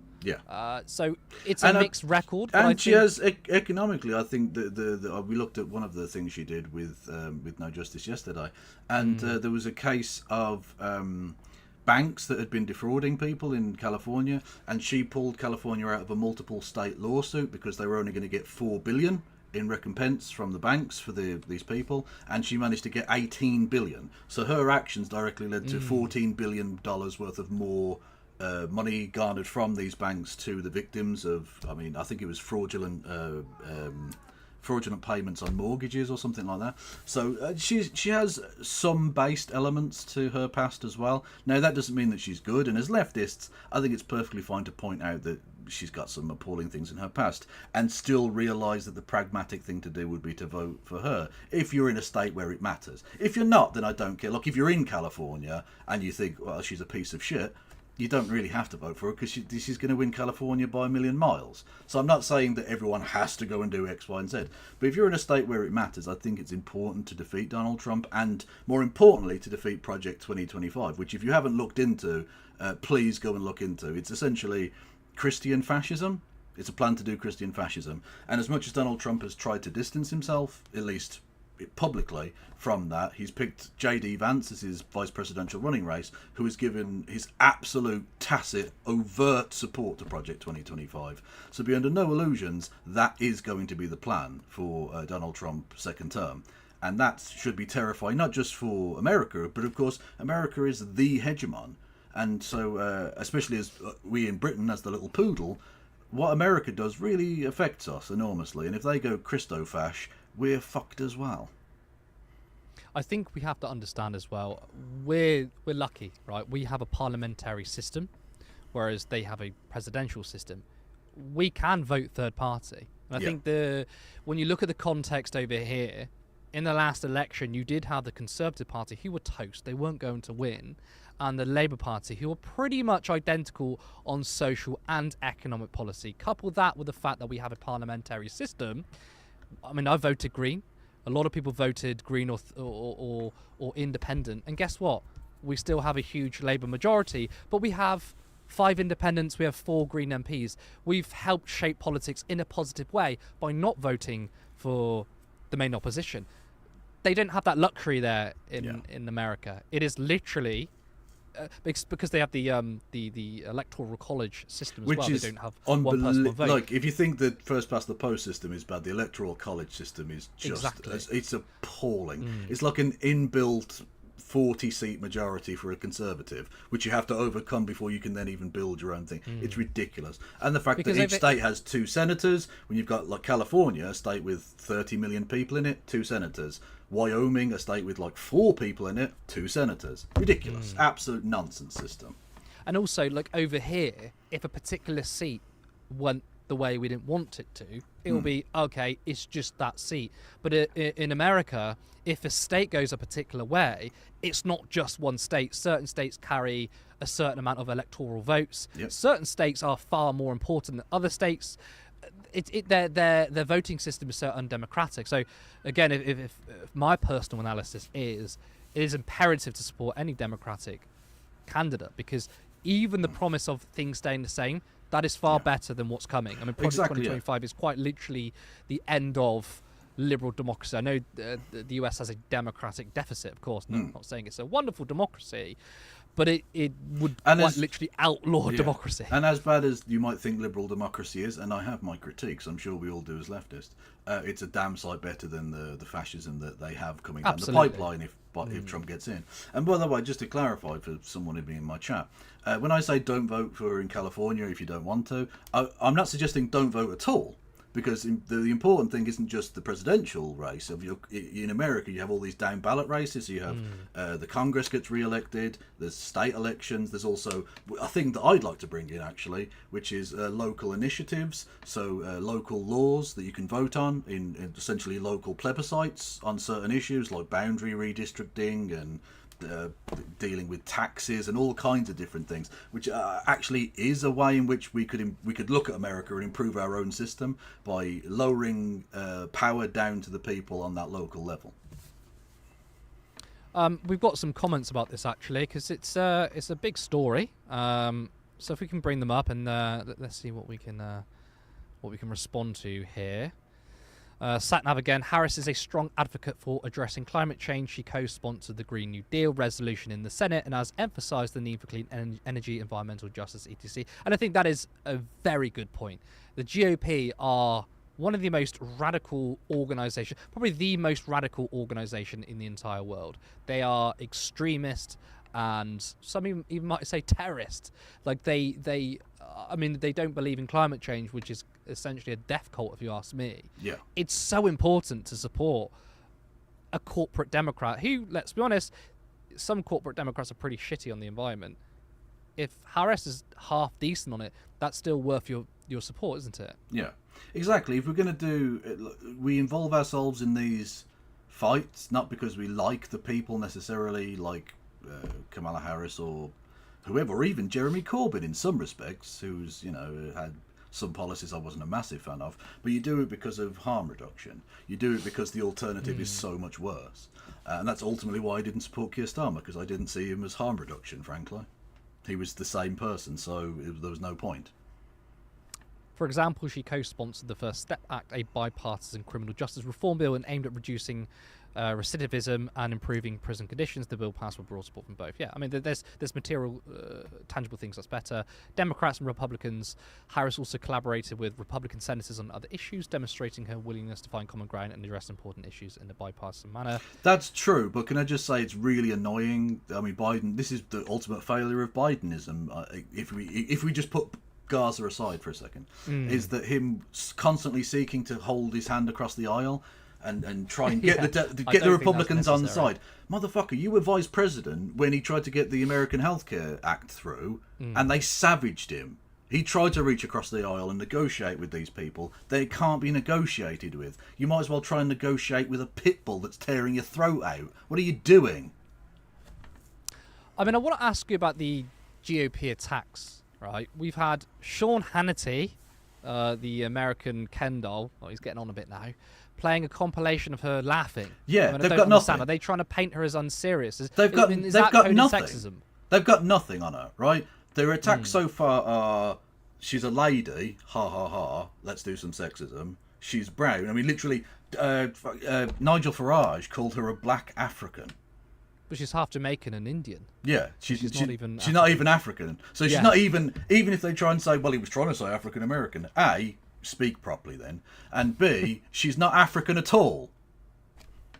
Anyway, regardless, yeah. So they're going to do some racism, and they're doing this weird thing where, she said she was wearing a blue suit. So just doing some cheeky ableism, because she was literally in front of some people who were visually impaired. So she was describing herself so that they could better picture the scene around them, because their eyes don't work perfectly. That's, it's ridiculous. And they're going to, try and paint her as unserious because she laughs. Like, motherfucker, you're supporting a rapist. I'm sorry, the fact that she laughs is not really of a concern to me. That's fine. I mean, we've got a cop versus a felon. Ironically, but that's the thing. We know from our recent election, vibes count, and for centrists, having a cop versus a felon is it's better to be the cop. We've got two more comments. Let's go to the last two. Sarah Jessica Farter again. I can't give you a name. I love it. Absolutely salute. She's pro-Israel, that's to be expected, but hopefully she can be anti-genocide in the immediate and narrow sense. Well, I mean, Kevin, you pointed out that she was one of the first people to... I mean, in America. Ceasefire or in America. Yeah. She called for a ceasefire, a humanitarian pause. I can't remember exactly, but she was certainly ahead of the curve. She certainly did it far before Biden did. And before most people outside of the kind of squad-aligned people in American politics. So that even that's the smallest something. even the smallest support for Palestine is miles better than any Republican candidate. I mean, they are the AIPAC party, aren't literally, Donald Trump has basically said they aren't doing enough genocide. Like, I mean, he's extremely pro-Israel, even more than Biden, and that's quite a tough thing to do. Yeah, But even though he is literally legitimately anti-Semitic, by the way. If you look at some of the things he said in the past, not the fake anti-Semitism that gets smeared against people who are pro-Palestine, but actually literally like JQing type stuff. So there's just no comparison, frankly. She's not great on Israel, but he's a devil. I mean, also, can you tell me anything about falling out a coconut tree? Please enlighten me. This is the meme. It sounds vaguely racist when you're referring to a person of color. It does, doesn't it? But no, it's clarification. It's a thing. It comes from. It's a meme that she's a person who occasionally goes on these weird flights of fancy and starts saying odd things.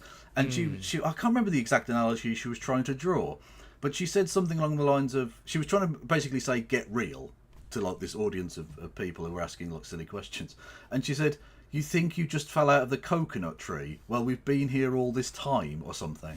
And it was such a weird thing because you just fell out of the coconut tree is not a saying that anyone has ever used before. She just like made this thing up, and so being coconut pilled is like the meme that's going around. And I think and I hope she embraces it in the same way that Biden did with Dark Brandon, which was funny and kind of cute before the Gaza thing kicked off.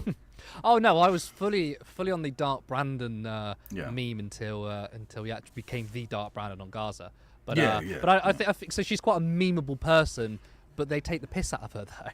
Well, this is the thing. You can tell they're worried. You can tell they're worried because their freak out last night. Elon Musk was freaking out like hell on Twitter. Trump himself on Truth Social has been going crazy about this. So why are they so worried about Kamala Harris? I mean, it is obviously easier to have Joe Biden, whose cognitive abilities aren't there. But Kamala Harris, one is in some polls doing worse than Biden. I don't know she's particularly a good speaker. She's a lot better, I think, than Biden. Not than Biden 5 years ago, but Biden now, right? I think she's doing worse in some of the polling because she's vice president. And to use the old adage that someone once used, there were two brothers.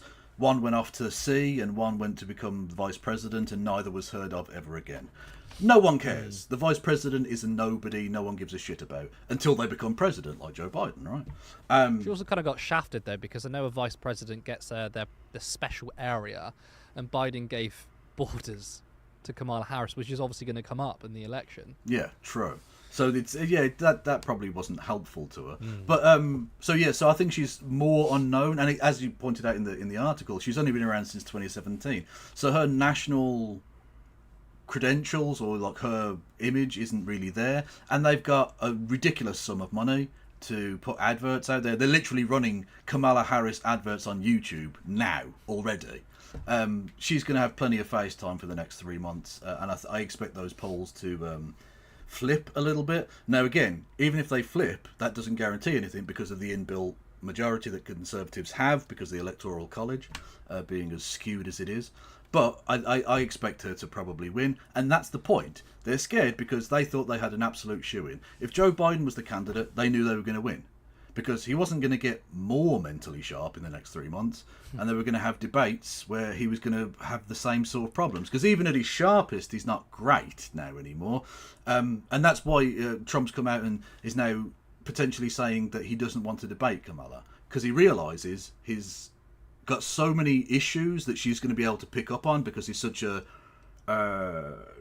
soiled goods at this point. He's not mentally sharp either, and that's something that gets forgotten absolutely. a lot. Well, did you see his speech at the RNC? It was an hour and a half of rambling madness. He said that 107% of jobs had gone to migrants, what the fuck does that mean? Like, he's porridge for brains as well. And they've set up this entire narrative that an old man shouldn't be president, and now you've got a 50-year-old woman up against this mentally the oldest dilapidated presidential candidate ever, by the way. Yeah, oldest presidential candidate ever, who again isn't getting any sharper with age. So they are scared because ultimately she can win in a way that Biden could not. They've spent all this time attacking Biden, and he's taken all of that flack, and he's basically been used, ironically, I suppose, given his support for Israel, as Kind a of human shield. A human shield. A genius move, accidentally, from Biden there. Yeah. Because I also note as well, which is really funny, that Trump said, and he kind of exposed his weakness by saying, we spent all this damn money attacking Biden, and now we have to start again. Exactly, because they've spent a lot of their money. They don't have that much money. The PACs well, have they've got $45 million every single month from Elon Musk. So Yeah, they've got PAC money, but that's far less easy to spend in terms of advertisements.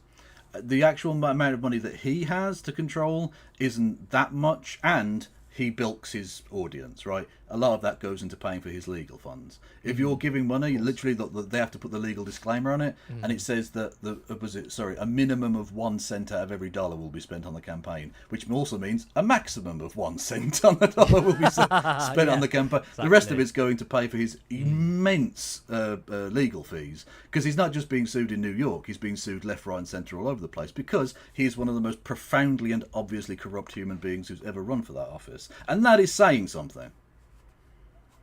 There's good competition for him, but I think he comes head and shoulders above the rest. He really is. The next 2-3 months are going to be very interesting. They are. But that is all for tonight. We've actually overran, but that's not always a problem. Thank you to everyone who tuned in. I'd like to thank Kevin for gracing me again. I'll say it again. You graced me with your presence tonight. It's always a pleasure. The pleasure was entirely mine. Now make sure you subscribe to Kevin's channel and follow him on Twitch, but I put the link in the description.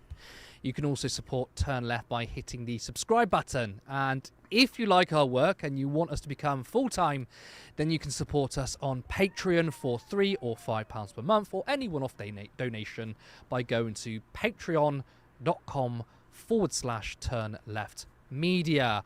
We will be back this Friday at the same time of 7:30 p.m. My name's Curtis Daly. Thank you and see you next time. Patreon.com, Turn Left Media. Support independent media. Support social justice that's there on social media. Thank you, Turn Left. I apologise for that anti-Semitism. It's okay, I'm muted. They can't hear me on his end. Yeah, everyone go and follow Curtis. And Turn Left, yeah, good organisation. Love it.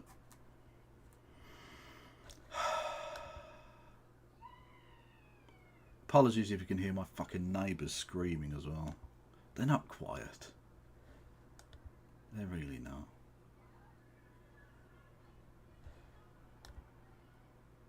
That was very good. Thank you, FaceTime, much love.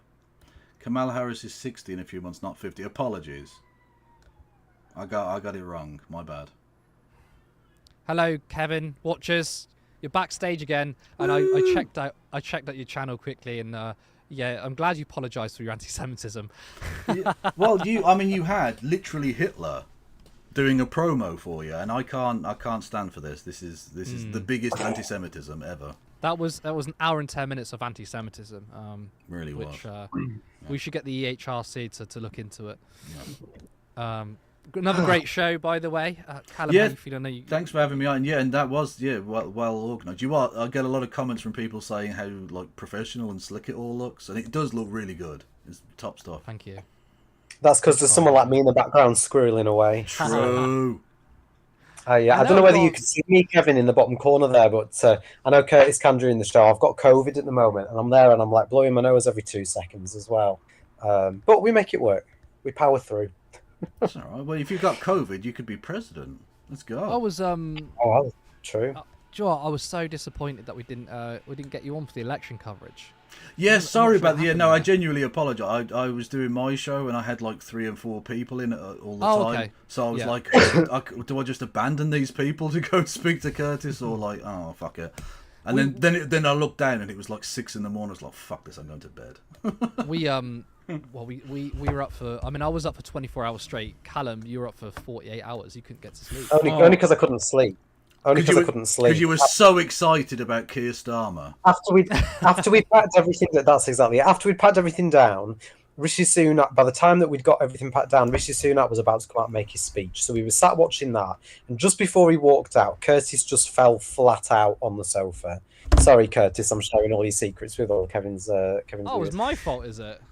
No, but you fell asleep there and then. So me and Lewis watched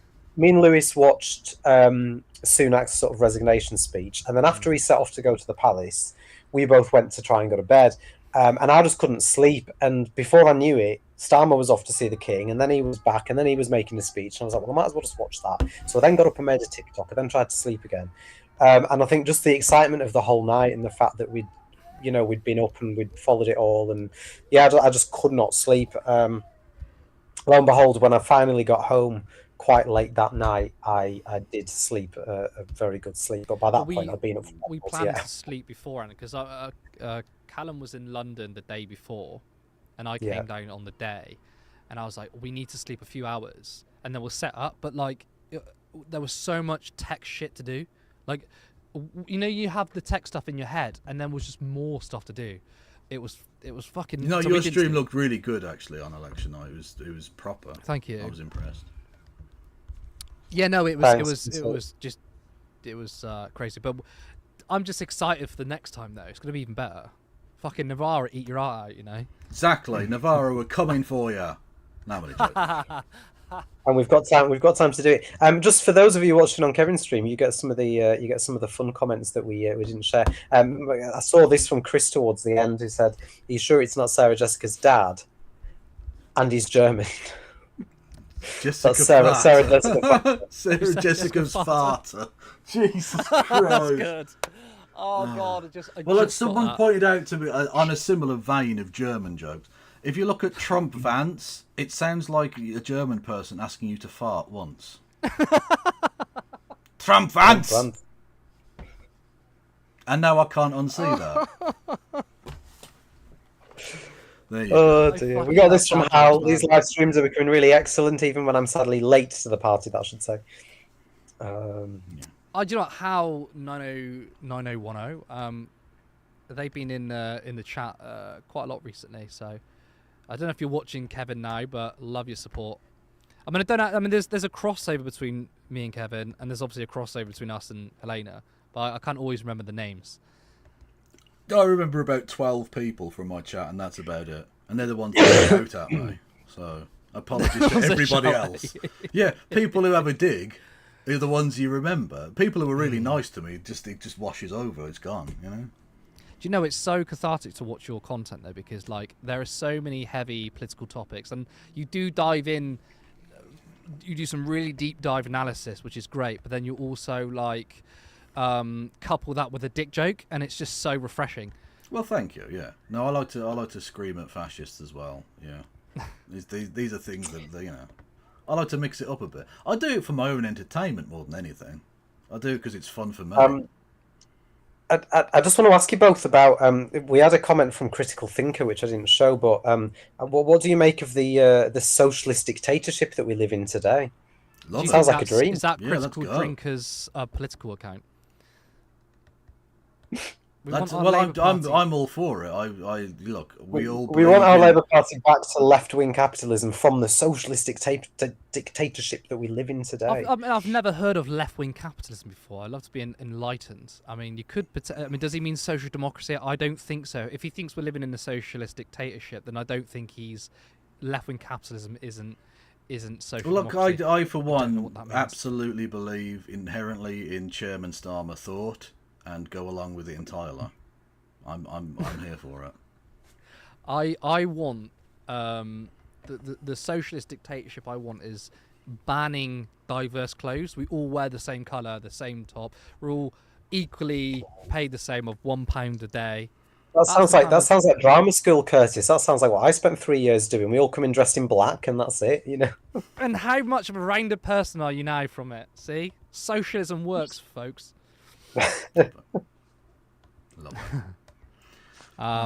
Yeah. So amazing show though, and that's the thing. Like I could have went on more, but I think it went 10 minutes over. But I definitely easily could have gone more. Yeah. But we tried to. It's probably best to try and keep it to an hour, otherwise you can get out of hand. And of course, you then make a run for your own back on nights where it's a bit slower, and you have to try and stretch it to like if you do 2 hours and you've got to stretch it. It's like I know you did 2 hours last time, but I mean like it's also a kind of experience though, because the first couple of shows we kind of do 4 stories usually, and kind of have each story at 15 minutes, and we were blowing through it. Like within 5-10 minutes, we went through 2 stories, and we were struggling to pace ourselves. But now it's like it feels like the other way round, which is better. I think it's better to have too much than not enough, because then you can choose when to cut it off. Yeah, exactly. Yeah, it's best to have stuff left over that you didn't cover than like waffle, I guess. But also getting like the Kev on. I mean, oh yeah, no, I'm the big ticket. I mean, this will be your most viewed show, I'm sure. Yeah. To be fair, the last show you were on, it was a very well viewed show. So nice. Kev's got some pull. We had a good peak. We had a good peak during the show. I won't share the numbers with your viewers, but we had a good. Oh, peak. we did. Oh, good. But it always builds. It's one of those. I'm sure you find the same. You know, your live streams, and then they go up, and in the days that follow. What kind of numbers do you do on Twitter? Is it worth streaming on Twitter or? Twitter is always better numbers, but I don't really understand how the numbers work. So, you know, we were getting maybe like 100 viewers concurrently on Twitter, but but then whenever I check back to look at the total views, it ends up being the concurrent views. So I don't know how Twitter's actually working out the views. Yeah, because we had on election night, we consistently had about 500 people watching, didn't we? Throughout the night. However, and that, to be fair, there was a good split between YouTube and Twitter for that. However, like Curtis says, how Twitter counts the numbers wasn't clear. So so if you have 400 views concurrently for 12 hours, and let's be honest, when we looked at the 12-hour stream, it was quite literally, it didn't go below 400. So we essentially had 400 people watching for 12 hours. That should be, I mean, my maths isn't great, by the way, but we're talking nearly 20k views. But that wasn't the total view. So I'm not sure how Twitter actually does it. And it's Elon Musk. I mean, the guy is a fucking idiot. He's full of shit. And we know they're trying to pump up numbers with robots and all sorts of It's probably one shit. person watching, but they're telling us it's different. But it's free to do it, so it's one more person. But yeah, I mean, like. And let's be honest, it's best to have a more progressive voice available on that shithouse site, because it's mainly because it's currently a fascist fucking awful. Jesus Christ, the amount of fucking racism I saw about Leeds when he was fucking Muslims stopping that shit. Fuck me. that was horrendous. I mean, we were getting it on YouTube anyway, because we had Helena on actually for the show, and we were doing Leeds, it's Hair Heels. And we were still getting people saying, "Oh, look at them! They're people of colour. They're not like from here," which obviously wasn't true. I mean, Craig Gent, the Navarra journalist, was literally there, and like, I'm telling you right now, this is what happens. But no, fucking racists who were just jumping on the bandwagon. I mean, Alex Phillips, right, was literally saying it's a race war. Or race riot. I'm like, what the fuck, man? That shit's extreme. That's got Cartman race war screaming all over it. That's amazing. It just gives me Tim Pool vibes. Like he keeps on saying race civil war because he wants a civil war. That's why he keeps on saying it's a civil war. The way they went after Mothin Ali as well was just ridiculous. He commented on our stream. Oh, did he? Did it? Oh, amazing! Nice. Yeah, he's got his own YouTube channel. He's got a gardening channel. So I was checking it out. Could he be any more fucking wholesome? Jesus Christ! He's so wholesome. Stopping riots, planting some fuchsias. Oh, go for it! Like Jeremy Corbyn down the allotment. It was really funny though, because on his channel he had loads of what do you call them? the wooden things he was taking off people. They were Pallets. burnt onto the fire. Pallets. His gardening channel. He does a lot of pallet work, and I just thought that was quite funny. Well, he's the pallet king. He's well But trained. he was literally there, you know, trying to stop them from rioting, literally stopping people from throwing things and from causing trouble, to the point where he was getting sort of physically shoved around at times as well. I've seen a video where he's trying to stop someone and he sort of gets shoved. And the way that the right wingers went after him, blaming, you know, accusing him of being part of it, and you know, even I think even Nigel Farage had tweeted about it, and it's like, have you actually just watched what's going on? Because if you just look at the video and see what actually is happening, you'll see that what you're claiming is happening is complete bollocks. To be fair, Nigel Farage was busy being ignored by Donald Trump in Wisconsin, so he probably didn't have all the information. He didn't even get invited, which is so embarrassing, wasn't it? That's tragic. What did you see that interview with Emily Maitlis where she was? Did Trump actually ask me? Well, someone's advisor thought I should be there, and then he didn't even meet up with him. Otherwise, because had he met up with him, he would have taken a picture with him. Oh yeah, absolutely. So obviously he was ignored. What a fucking embarrassing man. Although it was fantastic, Liz Truss going there. There's a wonderful compilation someone put together of people asking, "Oh, have you met Liz Truss?" And all of them going, "Who is that?" And then my favourite one was someone. They asked one person, "Have you seen Liz Truss around?" And they said, "What is a Liz Truss?" Really, I mean, the lettuce was the least embarrassing thing about it. Amazing. Why was she on about? She said, "Oh, I bought a shower head off the Liberty Bell shower head." It's the same one that was it Ronald Reagan had? Ronald Reagan had, yeah. Yeah. I mean, so okay. Farage goes all the way to the US. Liz Truss goes all the way to the US. And Even they just meet up with each other. Johnson. Did you see the crowd he pulled? He had Yeah, but Johnson actually met up with Trump. To be fair, he did get the rub. Yeah. Although, No, oh my God, Nadine Dorries. Oh my God, did you see the tweet? No. She's literally verbatim said Boris Johnson has Trump's ear. And I don't think she was joking. That would be a banger tweet as a joke, as like a meme, you know, shit posting. But she ain't smart enough to do that. Pussy bag, has he? Yeah, exactly. No Keeps way it in his fridge. Yeah, that banter. Exactly. So That she literally meant like, you know, he listens to Donald Trump. Donald Trump listens to him. But literally, when he's got a fucking bandage on his ear, what the fuck are you doing? Like the quality of members of parliament are just ex-members of parliament, I guess. Yeah.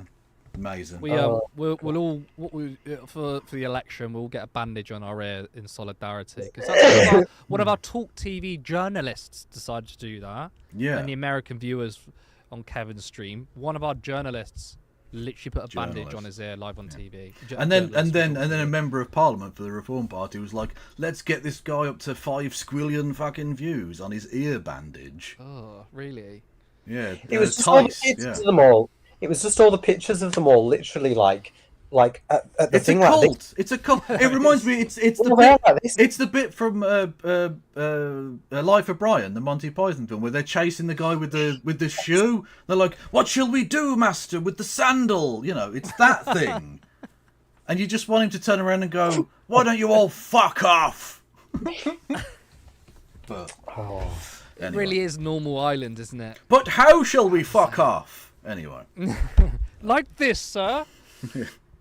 Amazing. Well, Kevin, thanks ever so much for joining us. Yeah. Thank you for having me on any time, lads. It's such you brighten up my day so much. Oh, thank you. I feel like I'm not worthy of your presence, but I will take it anyway. Well, look, no mere mortal is worthy of my presence, but I occasionally True bestow it upon my favourites of the mortal realm. Yes. That's a pretty good endorsement from the Kev. But I need to eat, and I need to make a podcast from this because we're on Spotify now. Oh, nice! Everyone go and check them out on Spotify. Go for it, man. A total of 9 views so far over 3 Fuck episodes. yes! Again, everyone starts from somewhere. Starts from somewhere. Yeah. So. Go and check out Turning Left and Curtis and Political on Twitter. I don't know if you do much else around the place on your own, content-wise, Callum. I'm mainly on TikTok. TikTok. Political. Yeah, TikTok mainly. I don't know if you'll find me on Twitter as Political. I'm Callum Taylor 95. My name is Political, but the @'s Callum Taylor. Oh, well, there you go. 95. So on there on Twitter as well. I do have a YouTube channel, but there's pretty much nothing on it. So yeah, mainly TikTok's my sort of Fair enough. Yeah, thanks for having me on, lads, and enjoy your evening. You too. Thank you. Enjoy the rest of your stream. See you later. Bye-bye. Cheers.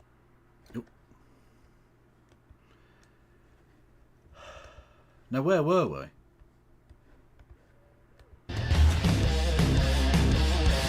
Some of the big stories that... Before we were so rudely interrupted. Equine ducklings. Indiana University, Purdue University, Indianapolis. Da Historias, La Mistorians. Utah State University. Ewaconias Sigornith Junior Steam. Oklahoma State University. Exquisite Team Buble Schwinslow, University of Nebraska. I think that's my favourite one. Exquisitine Buble Schwinslow. Fucking lovely. Hakanaka, Hakanaka, Hikaluka, Huka, Hakafaka. University of Hawaii. King Prince Chambermaid. Baylor University. Ladennifer Jadaniston. University of Colorado. La da da da la da da da da da. Da la da da la da la da da da. University of Arizona. Harvard University. DeVry University.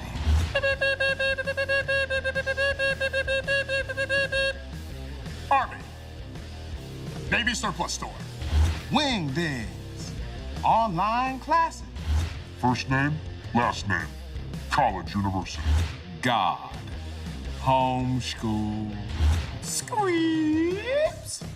Santa Monica College. Benedict Cumberbatch. Oxford University. A.A. Ron Balake, Morehouse College. And the funny thing is, when I first heard that, I didn't know that Morehouse College was a historically black university, which makes that even funnier. I love it. Anyway, on with some cope, shall we? If Twitter will fucking work at all. Where were we? This is just some random shite I saw on Twitter, so we're just gonna watch that, I guess. Where are we? Sometimes you gotta pop out and show niggas. Certified boogeyman, I'm the one that up to score with him. Walk him down whole time, I know he got some hoe in him. Pole on him, extort shit, bully the flow on him. Say Drake, I hear you like I'm young. You better not ever go to cell block 1. To any bitch that talk to him and they in love, just make sure you hide your little sister from him. They tell me Chubb's the only one that get your hand-me-downs. And party at the party playing with his nose now. And Baka got a weird case, why is he around? Certified lover boys, certified pedophiles. Wop, wop, wop, wop, wop. That fuck him up. Wop, wop, wop, wop, wop. I'ma do my stuff. I'm Kevin Logan and I approve this message. Did you get my message on Blue Sky? Oh, was that you, Mad Cat? I said contact me on Discord.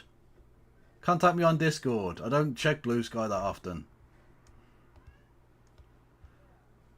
Ukraine is a country in Europe. It exists next to another country called Russia. Russia is a bigger country. Russia is a powerful country. Russia decided to invade a smaller country called Ukraine. So basically that's wrong. Yeah, that's just correct. That's just correct. No, DM me on Discord. Just DM me. Yeah. So their criticism of Harris is that she said a true thing. That's it. Literally, this is how I know she's going to win, because they've got nothing. They've got nothing. Literally, Trump was referring to her as... What did he refer to her as? Some laughing Kamala or something like... This is it. They've got nothing on her. It's embarrassing. Great chat and great show. Yeah, thank you. Turn Left. Everyone go and follow Turn Left. There, click on the link in the YouTubes, etc. Wasn't she talking to kids in that? I think she was, but it doesn't even matter if she wasn't. Like, it's just... She just said a true thing. Like, not only are they post-truth, they're now just anti-truth. Just telling the truth about anything is too much for them. Amazing. Really simple. Under-discussed reason why Kamala Harris shouldn't be president. No children. What? Is this the best they've got? Is this the best they can do against her? It's nothing. They've got nothing on her. Honestly, if this is the best smear job they can run, they've lost. They might as well just fucking phone it in. I know Kerry Katona... Oh, I forgot to mention that with Kieran, for fuck's sake. With Curtis earlier. But yeah, Kerry Katona endorsing Trump. I know they've got the big Katona bump. That kind of heavyweight political endorsement. But honestly, if this is the best they've got nothing. They've got nothing. Please look at Trump or Biden 2024. Link it, Scribby. Link it. Yeah, she's got adopted kids anyway. Yeah, exactly. And of course, here we go. We all knew it was going to happen. Another brown person, a second brown person running for president. So naturally, to quote the blue check wanker, Kamala Harris is not eligible to run for president. Neither of her parents were natural-born American citizens when she was born. You know she was born in America, right? You know she was literally born in the United States of America. She is actually a citizen of the United States of America. Like, you don't even need a long-form birth certificate or anything, mate. It's pretty obvious. Like, just they're a brown person, ineligible. The copium is strong. What is this nonsense? Entertain your ridiculous questions about Sigma Riz and Skipify toilet goons? Listen up, you delusional Oh yeah, we've seen this dimwit. before, yeah. I'm light years ahead of you in intelligence and significance. So slink back into your dark... This channel must be really fucking annoyed that Biden isn't running anymore. Like, they're going to have to do a whole new AI for Kamala Harris. Folks, here's one for the history books. Did you hear about Biden's obsession with collecting belly button lint from faded polyester suits? An odd fetish indeed. That is odd. That is But odd. while he's playing with his navel fluff like a demented toddler at nap time, I'll be busy making America great again. Now let me grab my golden toilet brush, custom made for those luxurious anal cleanings, and get to work cleaning up this mess left by Biden's incompetence. I could vote for this guy. Nova Duty, 36. I don't know what kind of gas station you've been frequenting, but it sounds like you're a regular at the Ovulative Emporium. Rhino pills? Seriously.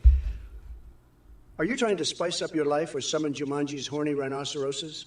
And as for taking a dump, well, let's just say that's about as relevant to this conversation as Joe Biden is to coherent speech. So do us all a favor. Rhinocerosis. You can tell. I'm not even sure this is AI. The AI is so good now, they even know that he doesn't pronounce words. It's brilliant. 3 words for you? What the hell? Did your brain get lost on its way to Sanity Junction or something? Swamp Thing and O'Reilly's Auto Parts behemoth? Are those mental gymnastics, or I just witnessing a full-blown circus act in motion? Either way, it's making me question my own sanity. But hey, since we're already knee-deep in the land of bizarre, let me add a sprinkle of Trump flavor. Picture this. Doritos Locos Taco as the reality stone and a flaming hot taco as your power stone. Talk about crossing dimensions with every bite. What? And did someone mention washing it all down with purple Mountain Dew that could rival an Infinity Gauntlet-powered punch? Anyway, buddy, keep enjoying your reality-bending meals while I continue bending minds here on Twitch. As for everyone else in this chat trying to ride my cocktails of insanity, watch out. The Trump train is pulling no punches, and there's plenty more gas where that came from. Buckle up, buttercups. Or should I say grab a hold of those tacos and prepare for impact? Oh, look who it is. Rage Rock 64, the self-proclaimed connoisseur of honey pack covered rhino pills. Is that how you spice up your nights in the basement? Trust me, there are better ways to repel women. And Hippie in 1989. Stone 40. On old Stone 40. All old's right. Looks like someone's been too busy blowing smoke rings to make any coherent points. Now we have fed Smoker Crip with his delusions of getting a lease and a key from me. Sorry, buddy, but I don't think they offer those in Fantasyland. Or wherever the hell you're living. But what really caught my eye is Wombly Grumbly over here, strapping on their Biden strap on. and going hard into history books. Strap on Biden. Really? I've seen less disturbing things at an alien autopsy party, hosted by Marilyn Manson himself. You know what Wumbly Grumbly. Go ahead and keep living out your weird fantasies with my name attached to them. I'm sure Freud would have a field day analyzing that one. In fact, why stop at strapping things on? How about giving yourself a lobotomy while wearing a tutu made of used syringes? What the fuck? That's just Wumbly weird. Grumbly, your comment about Biden and myself running an Eiffel Tower on Hillary is both disturbingly creative and absolutely insane. I must. And on that bombshell. On that bombshell. Yeah, I think we can. Jesus Christ. Oh. Okay.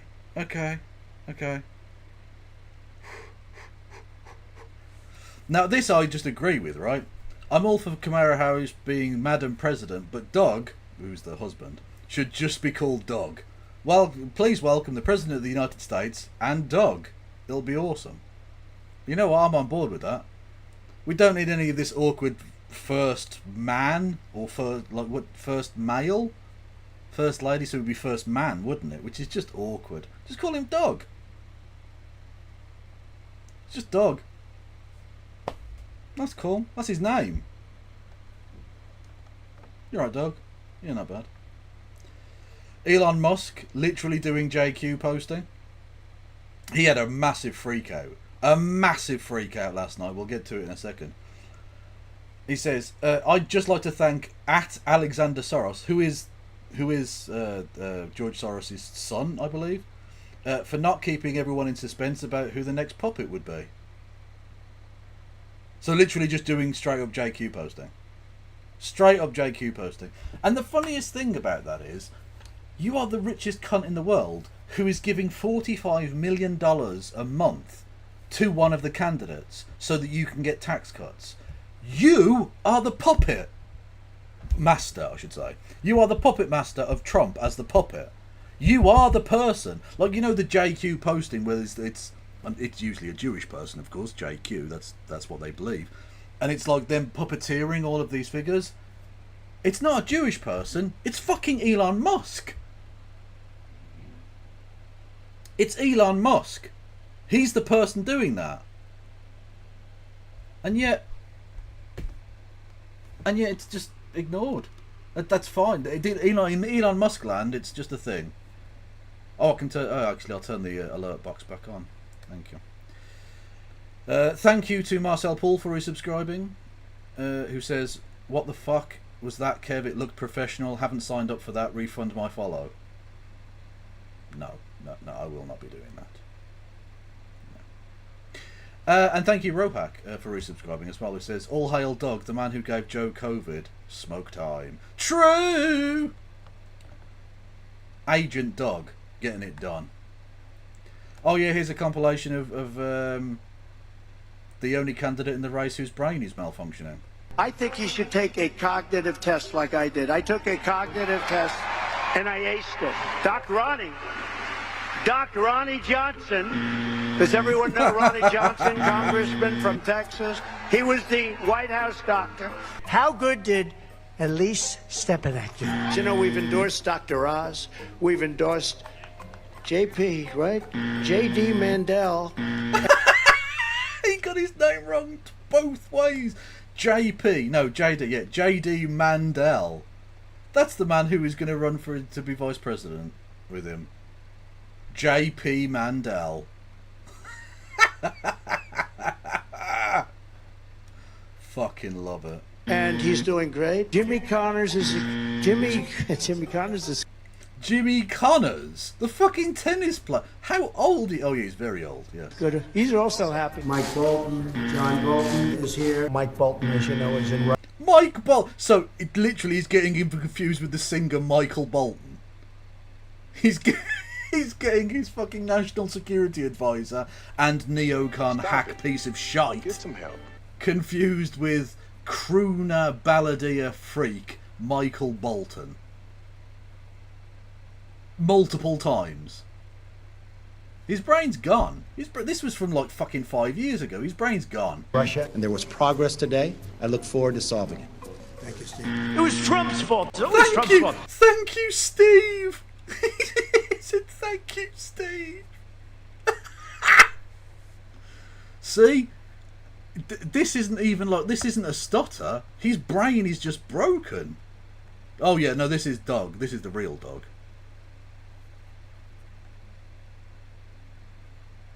That's the Doug we all love. That's the Doug we need. Can it ever be like Rick Gates' fault? Rick Gates, love it. I mean, it's always Trump's fault, Rick. By the way, they never report the crowd on January 6th. You know, Nikki Haley.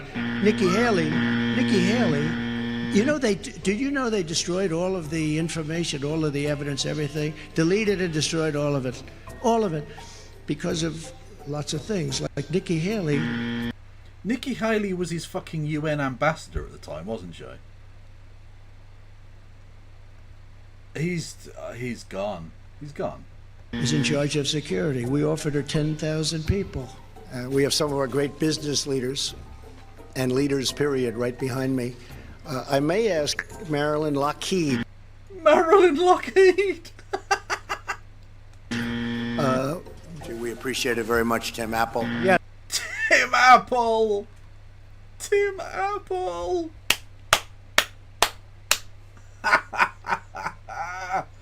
Fucking Tim Apple. That needs to be a meme. Yes, please, Mr. Kurd. Thank you very much. Mr. Kurd! Mr. Kurd. You, brown chap. Honestly, I think the reason he doesn't want to debate Kamala Harris isn't just because he knows that he'd lose, right, and it would make him look really bad and look a mental incompetent, but I don't think he can trust himself not to call her the N-word. Because you know he does in private. You know for a damn fact this motherfucker drops N-bombs all over the place, right? He's a piece of shit, racist garbage bag. So he just doesn't want to do that on the stage, right? He just doesn't want to be like, shut up N-word, to like a, you know, the black woman across the bit when she says like, so why were you on the flight logs with Epstein? Why were you good friends with noted pederast Jeffrey Epstein? And he just goes, shut the fuck up N-word. Because you know he'd do it. His brain's like, it's like a lot of people. If they're suffering, anyone who's unfortunately undergone the experience of oh Jesus Christ, that's grim. Undergone the experience of someone with Parkinson's or dementia or whatever, they don't hold back. There's no filter anymore, so they'll often just say some shit. You know, that is fucking awful. It's grotesque. Oh no. Oh, I don't like that. I don't like that at all. Ooh. That's just grim. What is this nonsense? Very dark, almost black. What? Love the sound of the seagulls, don't you, Katie? It's very evocative, isn't it? It's a lovely sound. Now, I'm just putting some more blue in the water there. Do you notice as the day goes on, the colour of the sea changes almost by the minute, doesn't it? It's a wonderful blue, isn't it? It is lovely. And the reds of the roofs there against the water really jump out at you, don't they? Very vivid. And the white walls with those windows there, very dark, almost black. Johnny? Black, yes, black. I shall need to get the black out. Johnny? Black. Johnny? Black. Black. Black for the sky and the sea. Black. All black, like the procession of night that leads us into the valley of despair. Where are we sleeping tonight, Mother? In Father's grave? We tried to hide, but he claims us in the end. He always claims us. Death! What the fuck is... What? Death! Death! I think we better go home now, dear. So cold, the snow!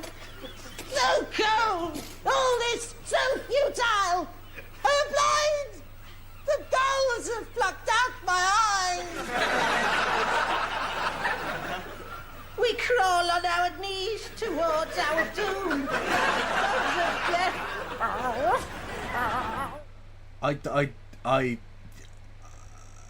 I don't know what that was. I used to love the Fast Show as well. Yeah, it's a great show, but that bit was just fucking weird. I don't remember that bit. I don't remember that bit at all. But thank you. I appreciate that. For your time. You know what was interesting?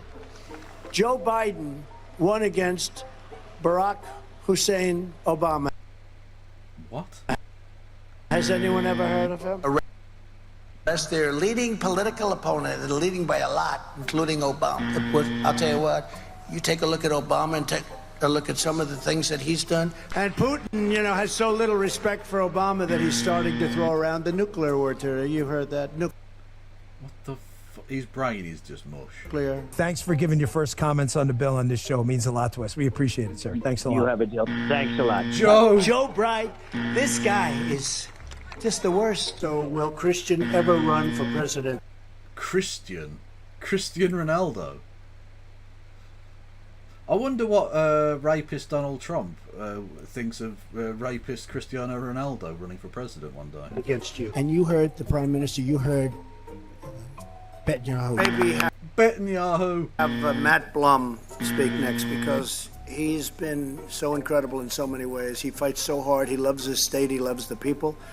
Think of it, a new branch of the United States military, United States Armed Forces, called Air Force. I never the new thing called Air Force. Talked about that. That's something we never talked about. But what we just saw, we just left pleasure. A very big hello to a place where we've done very well, Sioux Falls. Thank you very much, Sioux Falls. Thank you.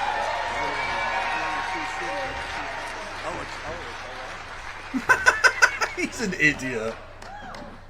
So, Sioux City, let me ask you, and the worst president He's a fucking moron. in the history of our country who is cognitively impaired, we would be in World War II very quickly. The worst president in the history of our country will be a fading nightmare. He'll be a fading, I have fading memory. I'm sure you do have fading memory, yes. Fucking Jesus Christ. What's this? Oh, so this is not really related to a great deal. I was going to look at it's too fucking long to bother to go into. But our old sparring partner, or whatever you want to call it, Xander Hall, a piece of shit who I've not even thought about in years, apparently burned bridges with various people for daring to question the God King Emperor Biden. And yeah, he's an idiot. He's just an idiot. Xander Hall, I'm kind of more excited to vote for Kamala because I find her so much more funny than Biden. Biden was very pragmatic, and yeah, he would joke, but it would be like how an old man jokes. I would have still voted for him proudly, but I'm really excited for voting for Kamala. I mean, that's well and good. I will admit that a very small part of me, kinda wants to see Trump win, or it's less so wants to see Trump win, but a part of him wants to see Trump win, so he can say, "I told you so." Have you ever seen a more privileged dipshit white boy in your life?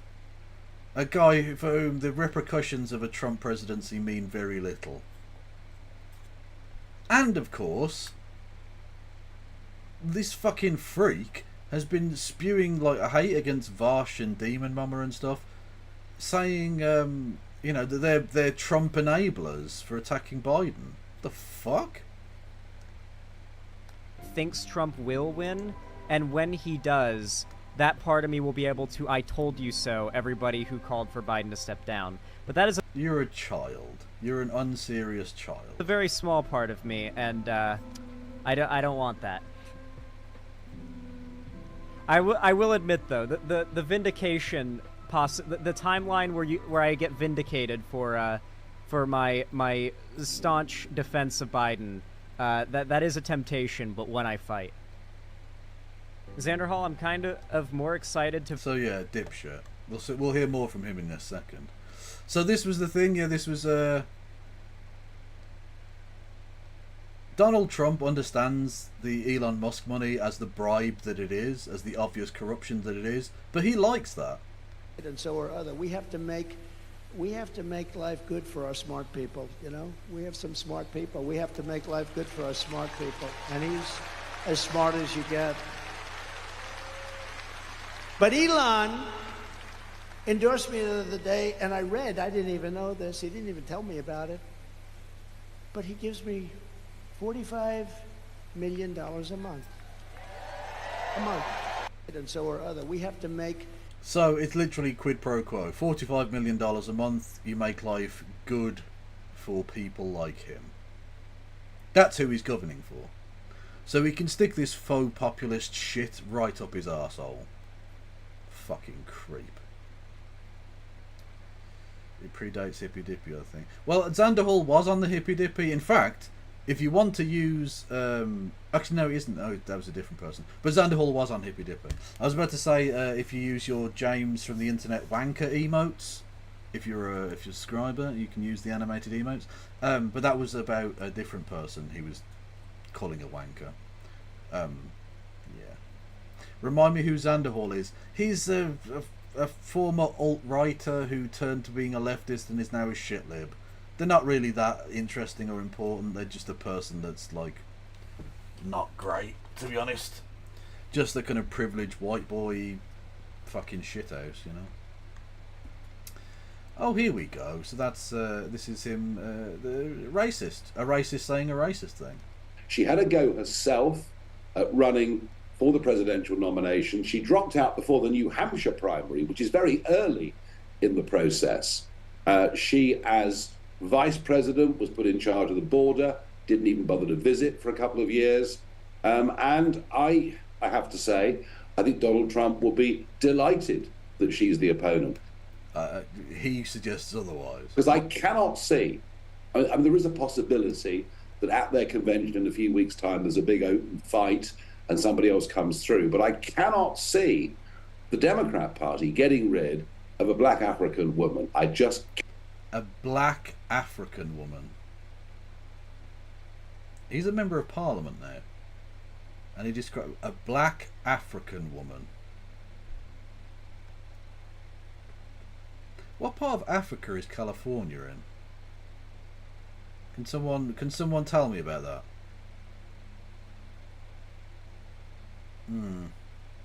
Just saying. Oh, hang on. Oh. So, yeah, Republican congressman being racist about Kamala. This is their tactic. They're just going to be racist and sexist towards her. And say, oh, she's got a funny laugh. Ha ha ha ha ha. Yeah. It is, I think, going to be more difficult to beat somebody who's not Joe Biden. Okay. Anything else about this decision that you wanted to say? No, I think it's going to be a difficult race. I think people can say you're going to be picking an unknown for vice president, but to be honest, as soon as you're nominated for a national office like that, you become known in the first week. Is there anyone that you see challenging Harris that could potentially overpower, like that you think more people could get behind? I know there are some Democrats who don't like her, and she has the obvious weakness at the border, as well as she hasn't been the most articulate candidate so far. But apparently they feel, or a lot of Democrats feel, they have to stick with her because of her ethnic background. And Ethnic background. So, literally, apparently, did you hear the black people run the Democratic National Convention now? The black people have taken over. It's white replacement theory, presidential edition. Fucking Christ. Can they just not? Can they just not? Can they actually just fucking not? Jesus fucking Christ. These fucking whiteoids. I can't even say the C word. These honkies. Yeah, Stephen Miller having a cheeky little meltdown. Always good. They held a primary. People, they had ballots. They filled out circles. They went to the voting booths. They spent money on advertisements. And as President Trump said, the Republican Party spent tens of millions of dollars running against Joe Biden. Now they just woke up one morning and said, never mind, we're canceling the entire primary. We're getting rid of our candidate, and we're pretending the election has never even happened, and we're going to let donors handpick a new nominee. They held a primary. They held a primary. Honestly, I mean, inject it into my fucking scrotum. That is delicious. You love it. You love it. That kind of freak-out copium abuse is just... Feed it to me on a platter with some fine cheeses. Let's fucking go. Let's go. Oh, this dipshit. So yeah, here we go again with Zanderhall being an entitled white knobhead. We have post-debate suggest that none of those candidates on your screen, Gretchen Whitmer, Gavin Newsom, or Kamala Harris, any of those would be favored over Donald Trump. No, Gavin Newsom is despised. Dude, even Californians now hate Gavin Newsom. Fuck Gavin Newsom. Oh my god, he's so anti-gun too. Like, Gavin Newsom is the reason why California has like the really bad reputation with gun rights that it does, where everyone's like, oh, you better not take that slingshot into California. They'll shoot you in the face the second you cross the border if you have that in your car. Wow, guns are awesome. Cool. 255 asks, do you agree having a contested convention is insane? It's not amazing. It wouldn't be a good idea to do that, and for a number of reasons, but especially time. There are 3 months to go until the election. You can't keep fucking around. You have to have a candidate in place. And Kamala's the only realistic option that's available, so you just have to go with it. It's not fucking ideal, obviously, but... And actually, I was thinking about this today. What will define, to a large extent... What will define, to a large extent, Joe Biden's legacy is how that election goes. An election he won't be a part of. Right? An election he will not be contesting. But an election that, will, if it goes the wrong way for him, he'll be remembered as the guy who fucked it up for everyone. Stepped aside far too late, even though he said he was going to be one term. He stepped aside far too late and allowed Trump to come back in and do Project 2025. That will be his legacy. Now, to be fair, if that isn't his legacy, if, let's say, Kamala wins, his legacy will be like Gaza and being a bit shit and old. But, like, that's way better than the alternative. What's this? What's this? You got a quick browser overlay you might want to add for the cope with some sad music. Rainoverlay.zip. Okay, hang on. Well, I've downloaded that, thank you. I will maybe do something with that, Rohack. Although I will probably forget, but thank you. Harris has raised 88 million. Suspicious Nazi number. Dollars in 24 hours. The largest amount ever in 24 hours. Yeah, no, she's doing mad numbers. Now, of course, money doesn't necessarily equal victory, but it's certainly, like in US elections, which are farcically expensive, it goes a fair way to it. You certainly can't win without it. Car. Like that kind of reputation. Gavin Newsom, fuck that guy. I hope he, like, I really would, I might break my vote blue no matter who ruled if Gavin Newsom is the fucking Democrat nominee one day. Like that might be the exception. Wow, I'll let fascism in if it means that I can keep my guns. This is your leftism, isn't it? America, go home, you're drunk. He leads against all of them, whether you look at the pre-debate numbers or the post-debate numbers. And of course, I like to look at an aggregate of numbers, so that's what I did. But the fact is, even if you just did post-debate, it really wouldn't look any different. Do you have any precedent for how lopsided Thursday's debate was? Yeah, I mean, if you want to take one solace if you are Joe Biden, the fact is, first debate winner margins. Look, Donald Trump, more people by a 34-point margin said that Donald Trump beat Joe Biden in the debate. That's not much different than what Joe Biden's margin was over Donald Trump 4 years ago. It's actually larger. Newsom is 100% better than Trump, though. Here's the thing, though. Trump would take your rights away. Newsom would take my rights away. Just that sentence.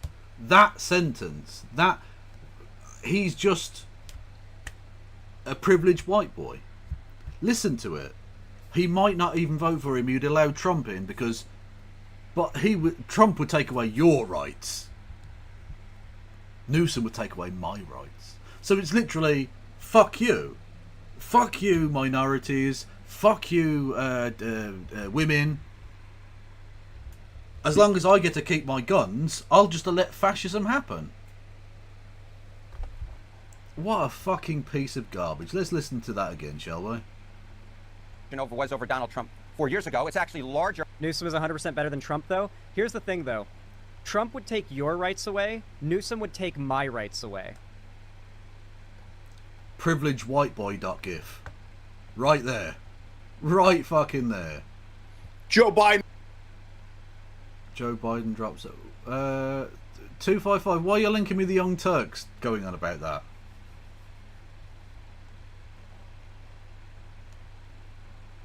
So, it's sort of an issue there where I'd just like to never see Newsom in power because he will go after my gun rights, like, entirely. So don't worry, women. I'm prepared to throw your reproductive rights onto the fire. Black people, I'm willing to throw all of your rights and freedoms onto the fire. Gay people, trans people, you can all go fuck yourselves as long as I get to keep my guns, which aren't under threat from anyone, you daft bastard. Oh my God, the privilege dripping off this fucking arsehole. Than the Hillary Clinton margin that she had over. He'll go after like all guns. Like Newsom is very anti-gun, like one of the most radically anti-gun Democrats that has power. Like it's bad. He's really cringe. Donald Trump. But you may remember that. He's first really cringe. So fuck you. You don't get rights because I don't like cringe boy. What a wanker. Hang on, where is it? Why is he not doing it? Did she delete the tweet or something? I thought, oh, he looks like Libs of TikTok deleted the fucking tweet, unfortunately. So they put together one of these fucking packages of like Kamala Harris laughing, and that was supposed to be it, right?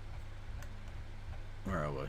Oh no, here we go. No, it's for some reason here. Anyway, so it's literally just Kamala Harris laughing for like 4 minutes, and that's what Libs of TikTok thought was like. She thought she was fucking cooking. The fuck? The hell is wrong with you, man? That's all they've got on her. That's all they've got. They've got nothing. They've got nothing. Cenk tried to argue for a contested convention, and his chat call him ridiculous. Yeah, Cenk Uygur is ridiculous. That's why I do the meme. Whenever I do the we're on the Cenk train, Cenk 2024, it's because he's a joke.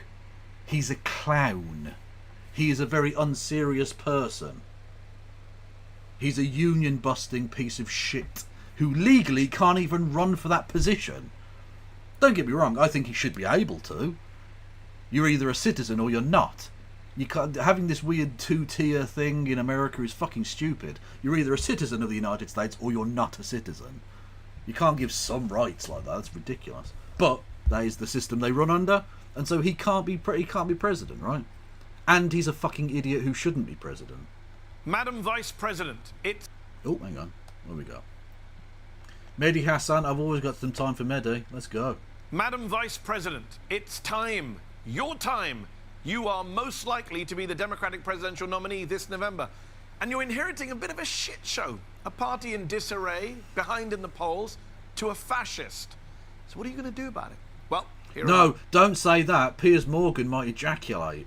7 brief pieces of unsolicited advice for you, Madam Vice President. Number 1, attack, attack, attack, because attack is the best form of defense. You are going to get attacked by them from day one, hour one. They're going to be all over you. Your policies, your record, your voice, your race, your gender, your clothes, your parents. The best form of defense is a good offense. Attack back. True. Attack hard. Go after Trump. True. This is the thing, right? Yeah, exactly. Go after his criminal convictions, his indictments, the fact that he's a rapist, the fact that he was friends with Jeffrey Epstein for years, he was on the Epstein logs, he's a fucking horrible piece of shit. Bring up the fact that in the civil suit with his first wife, he signed the affidavit saying that he'd beaten and raped her. All of this shit. All of it. But also, the fact that he's potentially trying to back out of debating her, call him a bitch. Not literally, of course. You've got to have a bit more decorum than that, because again, she's playing on different rules than Donald Trump is allowed to play on. But like, call him a bitch, call him a pussy, say what a fucking coward you are. Point out to the American people, if this motherfucker won't even stand up to me, how the fuck is he going to stand up to Vladimir Putin or Xi Jinping? If he's not even prepared to stand on a fucking thing and argue his point, what's he going to be like when it comes to China? China are going to bend him over. Vladimir Putin's going to fucking tickle his arsehole. Like, do you know what I mean? Just pound that message home, because that works one of two ways. Either you get to call him a bitch for 3 months and that message hits home, or you get to call him a bitch for 1 month and then he reverses course because he's a fucking petulant little child who doesn't like being called a bitch. He won't like that. He's literally said on the campaign trail, I don't like it when they laugh at me. I don't like it. Yeah, Donald, we fucking knew, mate. We knew, obviously. Yeah, so he'll reverse course and decide to debate her. So she gets to call him a bitch for a month, which is nice and undermines him, and then they get to actually debate, which means she's in control of the fucking agenda. She's calling the shots at this point. And she gets to go in there and say, why were you friends with a pederast for so many years? Which I hope she does. I hope she has the balls to go out and do that shit. I hope she doesn't try and play it milquetoast, because that's how you'd lose. If you go in there trying to act too much like a fucking Democrat, you will lose. Now, don't get me wrong, I know her policies are going to be Democrat policies, obviously, that's, I don't expect her policies to be vastly different from Joe Biden's policies, in all honesty. But don't go in there acting like a fucking centrist melter.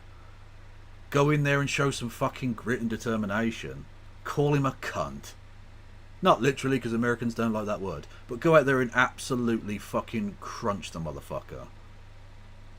That's what Hillary never really got. Hillary was like, this shit, like, unfortunately, Michelle Obama, I don't have a problem with particularly, but her mantra of, when they go low, we go high. Fuck that noise. That doesn't work.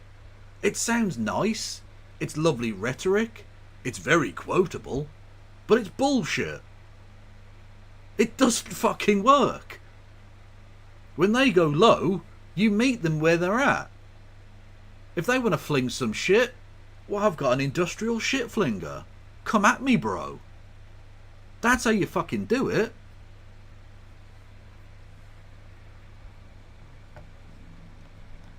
Criminal conviction and indictment, like the former prosecutor you are. Make the case against his criminality, authoritarianism, and racism against you in a way that we've all seen you do before. Attorney General Barr has honestly, if she goads him enough, I reckon she can get him to say the N-word. Don't get me wrong, I don't want to see a presidential candidate say that shit. I don't want to see her get racially abused, but it would lose him the election. Do you know what I mean? I reckon she could. If she really wanted to, if she wanted to really get under his skin, he could get her to say some... No, she could get him to say some really crazy shit.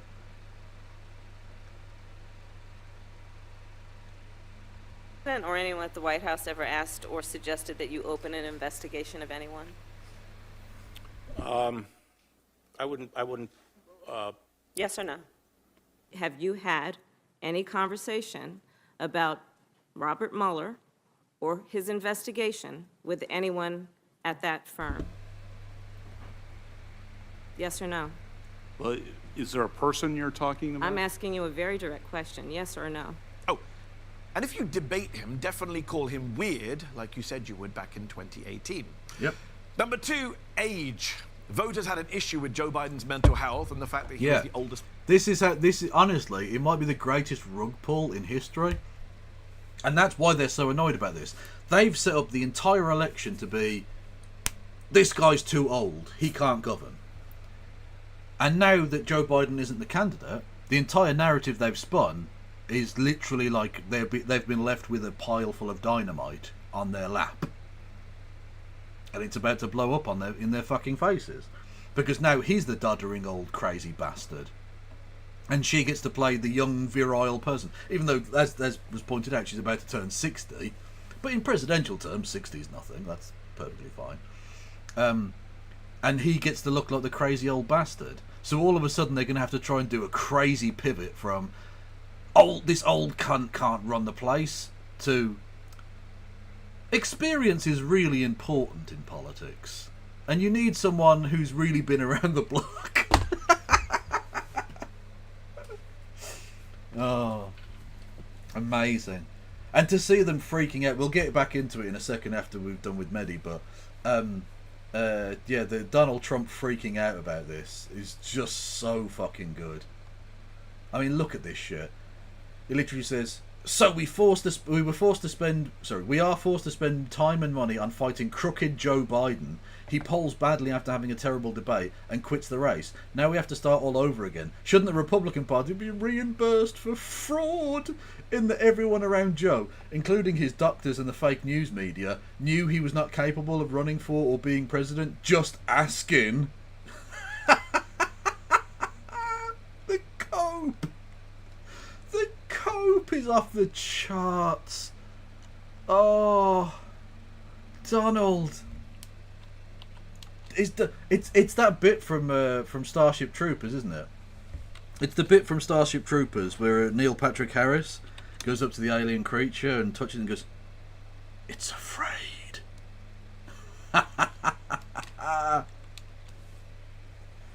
It's afraid. You are coping and seething. You just can't accept what you're seeing. Yes, you're coping and seething. The truth it is scalding, and now you are molding and coping so hard. Coping and seething. Bam, bam, bam. Cope harder, you fucking orange bitch. Person to ever run for president. Well, now it's time to remind them about Trump's mental health and that he is now the oldest person to ever run for president. Make his age an issue. Yes, it's a little hypocritical and cynical, but it's still worth doing. Number 3, Gaza. We are long overdue for a reset on Gaza. Almost 40,000 people dead, many of them killed with US weapons that Joe Biden supplied. You were the one pushing the Biden White House to be more sympathetic towards Palestinians. You called for a ceasefire before they did. Lean into that and try and win back some of those voters in Michigan and Georgia who voted uncommitted on Joe Biden in the primaries. You need them. Yeah, good points. Good points. I hope she does. He sounds scared of the actual... Well, he is. He's terrified. He's terrified of actually being challenged. J Kung 56 on YouTube. Yeah. The reason he was more than happy for Joe Biden to be his opponent is because he knew he was going to win. And he was going to be able to have... They had their message already perfectly worked out. He's old, he's incompetent, sleepy Joe, corrupt Joe. And now this fucking wild card has been thrown into the race. They don't know what to do with her. They've got nothing. They've got what? She laughs? I mean, fuck me, if that's the best they can pull out on her. If that's... Look, the dirty tricks campaign that GOP like to run on people, if the best they've got is she's a little bit woke and she laughs, she's a shoo-in. She's a fucking shoo-in. It's embarrassing. That's the best of the shit-slinging smear campaign can possibly have.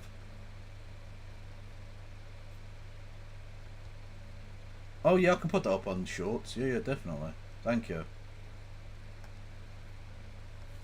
Yes, thank you, Mr. Satnav. By the way, if you've got any interesting clips and stuff from the show that if you clip out anything interesting that might be good for the YouTube shorts, I'll put that up as YouTube shorts because that's fun stuff. And I'm not putting out much long form content other than the live streams on the YouTube, so that would be good.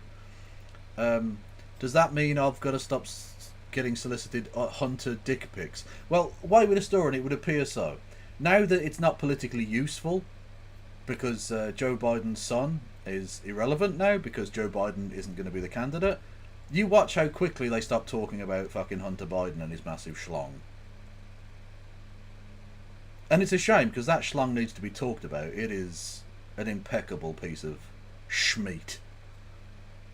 but they don't care. So they're gonna start AOC, not AOC, fuck me, MTG, Marjorie Taylor Greene, will absolutely be keeping her big printout of Hunter Biden's massive dong that she liked to produce as a piece of revenge porn in Congress.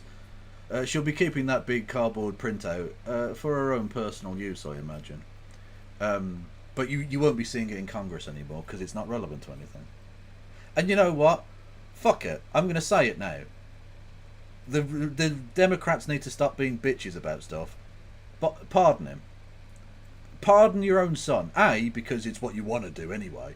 And B, it would piss off Republicans so much. And I am fucking here for spite-based politics now. If they're the ones who are going to start fucking going on about like taking people's rights away and doing fascism, fuck them. They deserve to be angry. They're horrible cunts.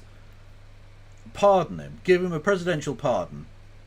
Make sure the motherfucker never spends a day in prison for his not registering a gun or some shit. Fuck that noise. Piss him off. Let's go.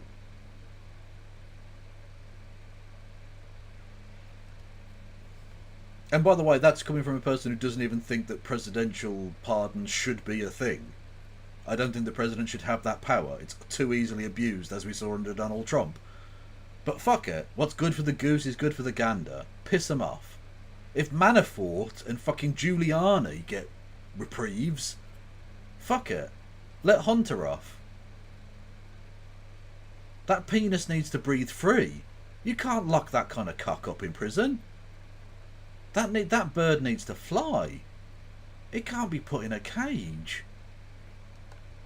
Number 4, abortion. Lead the charge on abortion in a way that, for multiple obvious reasons, Joe Biden has never been able to. Trump is vulnerable on abortion. J.D. Vance is even more vulnerable on abortion. He wants the police to follow and arrest women from red states who get abortions in blue states. So talk about it all day, every day. Yeah, talk about some states' rights, eh? 24/7. You own this issue. Number 5, go to Wisconsin. Don't do what Hillary Clinton did. Don't take anything for granted in those swing states. Go to True. Please learn those lessons from 2016, for the love of God. The political landscape has changed. And I think, to be fair, it wasn't even necessarily Hillary Clinton's fault, necessarily. Although she should have known better. But the political strategists in America had been working on an old, outdated model where basically 2 states mattered, Florida and Ohio. For 50 years, the mathematics were Florida and Ohio are the 2 big electoral college vote states that matter.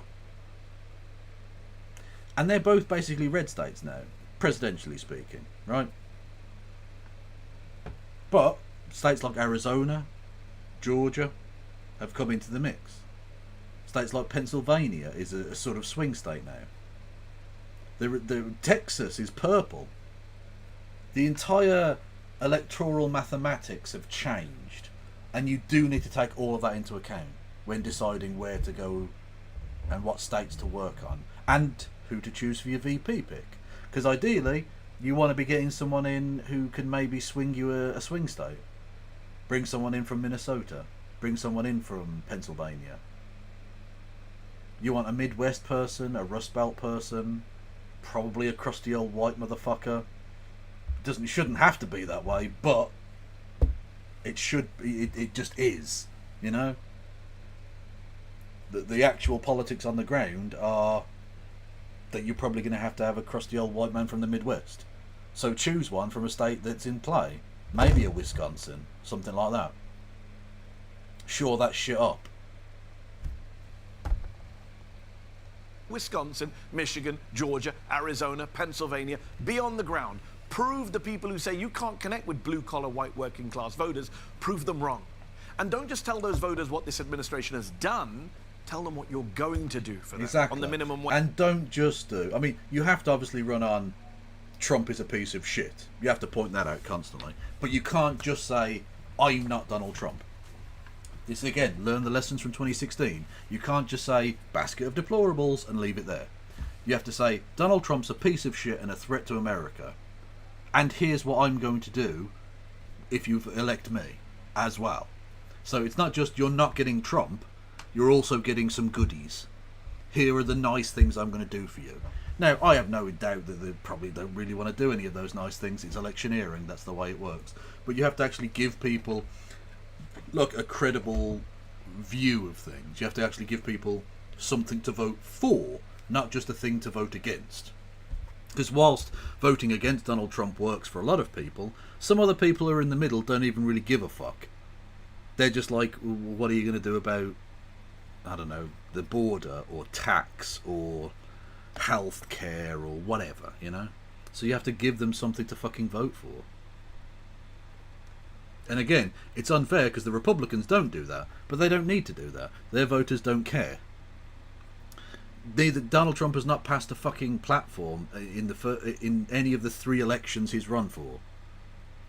There's no plan as such for Donald Trump, except in this case, Project 2025. You know.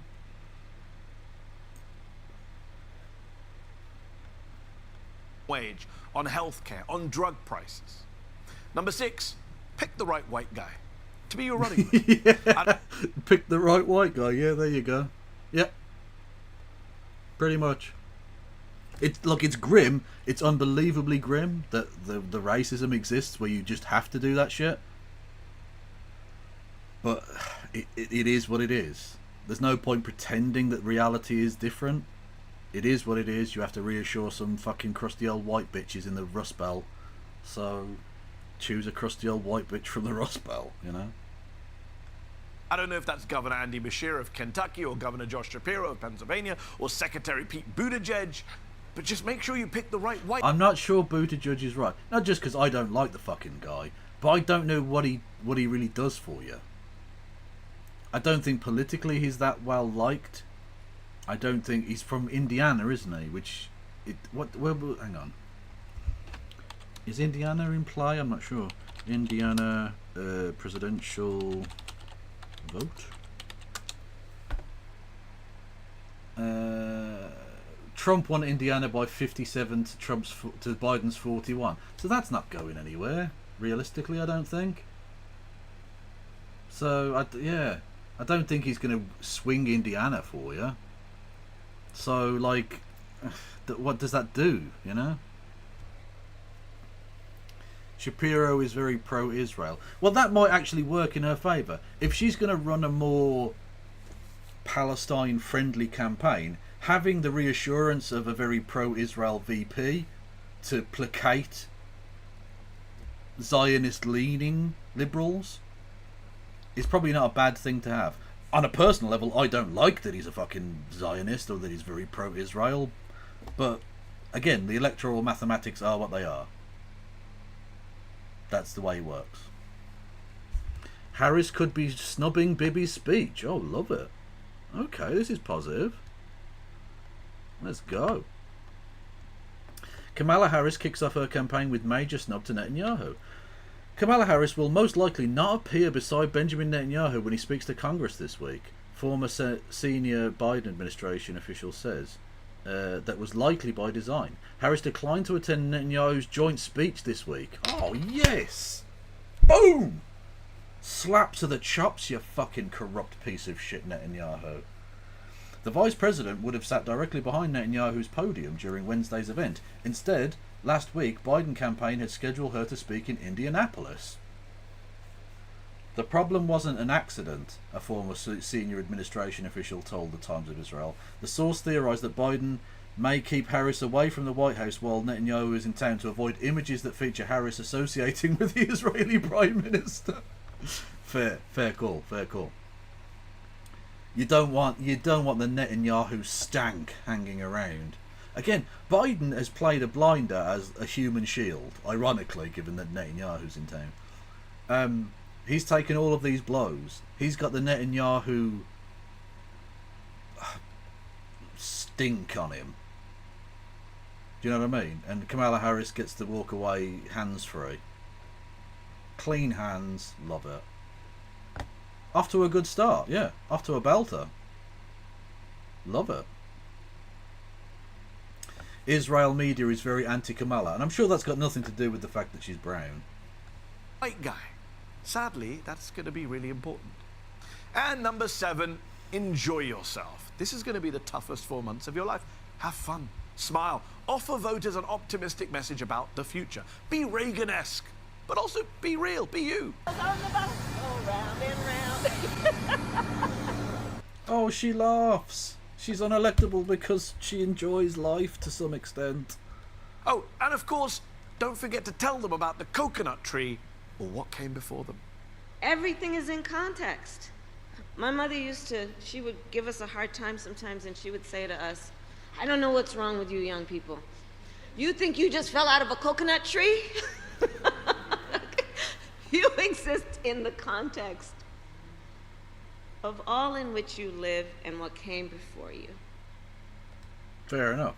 So her mum was from Jamaica, right? So is that a Jamaican saying?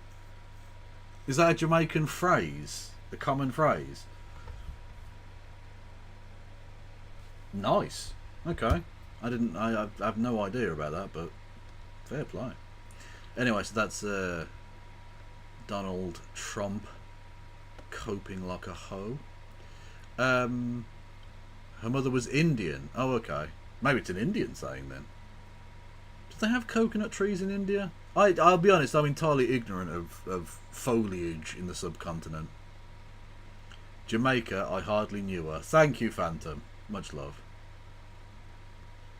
Yes, this was the Diane Abbott thing I was telling you about. Juxtapose that with Carla Denya's tweet, and you get an idea, I think. You know. Yeah, again, just being weird and racist. So this is Dom Luca, whose biggest achievement was posting child pornography on Twitter. Literally. Anyway, he says, for all black women that say they're voting for Kamala Harris because she reflects you, here is her husband. So they're literally doing, like, miscegenation bait? They're literally doing miscegenation shit. Awesome. They're literally just going to do, she's a woman, she's black, but she's not black enough, depending on exactly what audience they're talking to. Fucking Jesus Christ, you people are monsters. Oh yeah, no, we played this before. It bears, you know what, we'll play it again just because it is a belter. But we did play this yesterday. This is the campaign ad, and it goes hard as fucking nails, man. Sick of this? Well, think about this. He's a world leader in temper tantrums. She never loses her cool. She prosecuted sex predators. He is one. She shut down for-profit colleges that swindle. That's such a good line. That's such a good line. She prosecuted sex predators. He is one. Ooh. Oh, that hits you in the gut, doesn't it? Oof. Oof. Breathe. Americans. He was a for-profit college. At Trump University, we teach success. Literally. He's owned by the big banks. She's the attorney general who beat the biggest banks in America and forced them to pay homeowners $18 billion. Oh, her husband's Jewish as well, so they're JQ race baiting. They're JQ miscegenation baiting. Fucking Christ almighty. He's tearing us apart. She'll bring us together. This is Trump. And in every possible way, this is the anti-Trump. So if that's what you're looking for in your next president, there's really only one. Kamala. That is fucking powerful. That is a fucking powerful ad. Honest to God, that is fucking hard.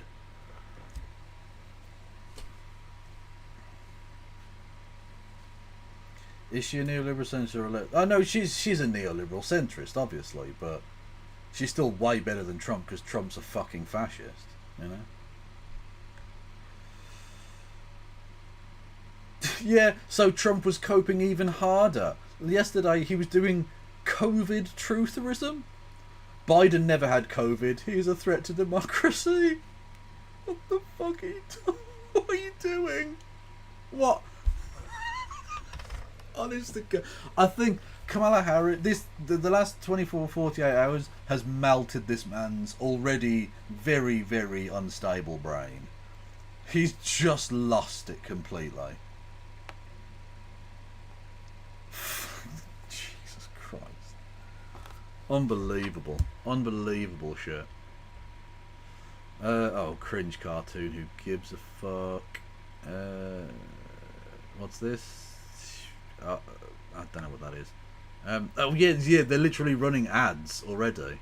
They're fucking running ads on YouTube, man. Oh. Act Blue have got some fucking dollary dues to be spending. It's going to be 3 months of crazy shit going down. And I'm sort of here for it. There's no doubt, like, there's an energy, right? When Biden was still the candidate, everything felt down about the entire campaign. Everything was just fucking remorselessly negative. No one really, like, if being honest, right? No one was confident of winning. There were still lots of people who thought he could win, but no one was like super confident about winning. No one, I don't think. It felt down and heavy and just negative. And actually, this seems to be energizing for a lot of people. She's raised, what, $90 million in a day? That's ridiculous amount of money. What the fuck? That's crazy shit. And you know for a fact the fucking big donors are going to come back now. Because they were all staying away because Biden was like a waste of money. They were going to fucking waste all... Why bother, right? He's a fucking loser. We're not going to fund that shit. Whereas now they've got someone who can win, who's already showing they can get money. The big donors come back. And that gives them a real fucking good fighting chance. In a way that just wasn't the case 48 hours ago. It's not over, not by a long stretch. It's barely fucking begun. They're barely at the base camp of the foothills of the mountain of the fucking presidential election. But good signs. It's been a good couple of days, I think. Definitely.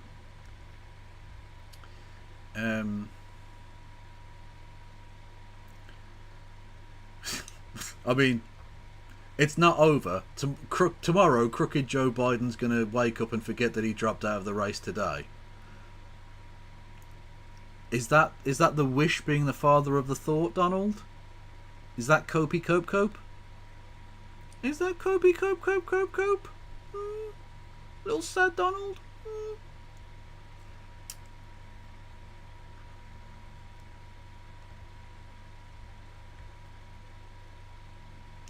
This was weird, not relevant to anything really, but Jeremy Vine, a British journalist chap, a bit of a fucking melter in his own way, to be honest, but you know, whatever,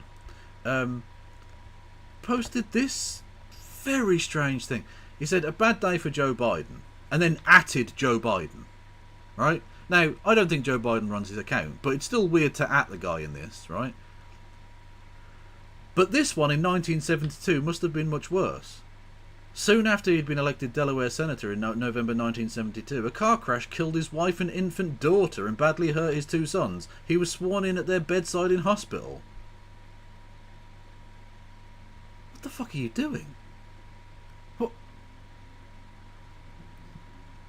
What? Why have you atted him in probably the worst moment of his entire fucking life? Other than maybe the death of his son. Although at least he was an adult, so maybe not. Yeah, this probably would be, right? This would probably be the worst moment of his entire fucking life. And you're just like, oh, Joe, like, you know you're having a bad day now. Do you remember that day? That day was worse. The fuck are you doing? You absolute schmunt. For fuck's sake.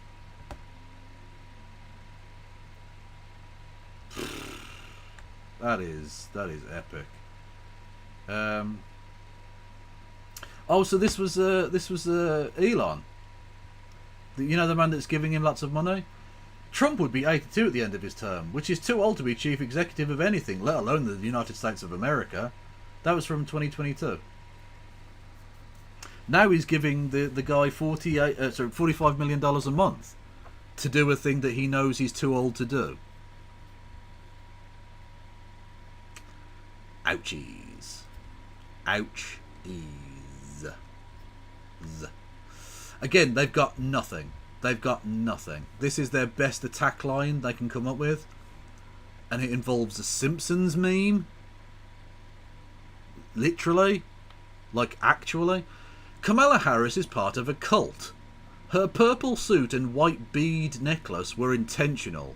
They were trying to manifest her becoming president since day one by copying Lisa from The Simpsons. Keep this woman and her creepy husband away from the White House at all costs. And it's literally just... She once wore a thing that was like a thing that Lisa Simpson wore in the Simpsons? Why are you doing Simpsons memes in 2024? You know that show's literally about to fucking end, right? It hasn't been relevant since like 2006. Fucking hell. Again, if this is the bullshit they've got, if this is all they can scrape together, they've got nothing. Well, she has nothing to fear from them.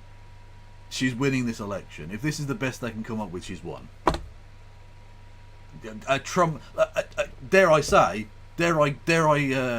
channel my inner Tim Pool here and say 50 state landslide. Maybe 51 state landslide. Who knows? Dickheads. Absolute dickheads.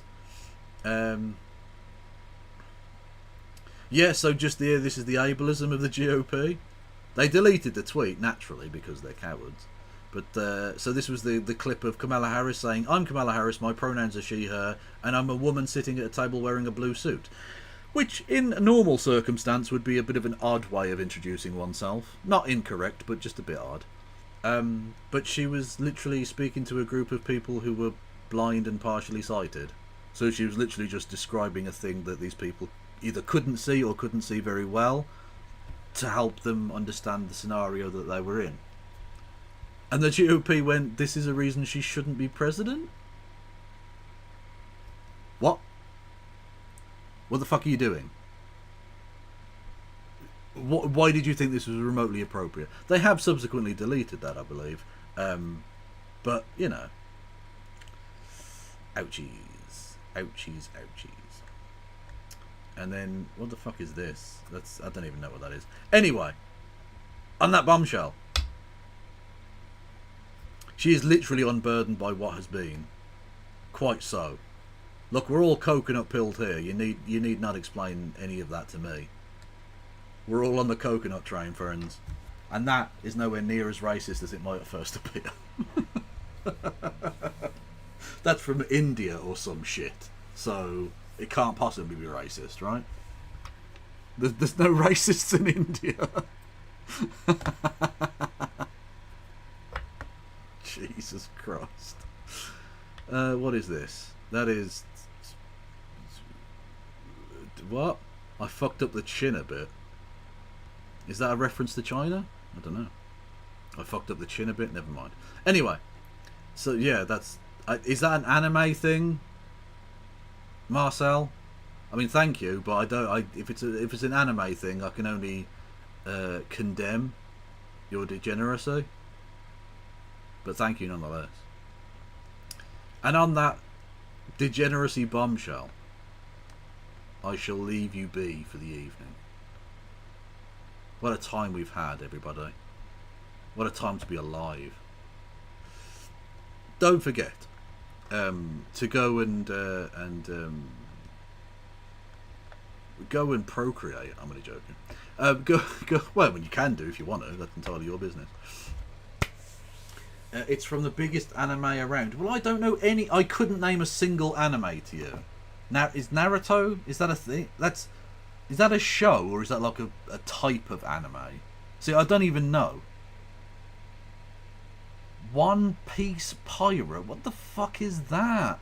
Stop saying words at me. I swear to God, I'm gonna fucking go kung fu on all of you, you pricks. I'm only playing. Anyway. Anyway. Thank you all for listening and watching. I genuinely appreciate all of you. You're good peeps. You really are.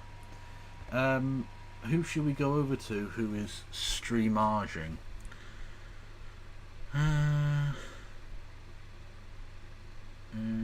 Adrian Vixen. Yeah, we'll go over to the Vix. We'll go over to the Vix.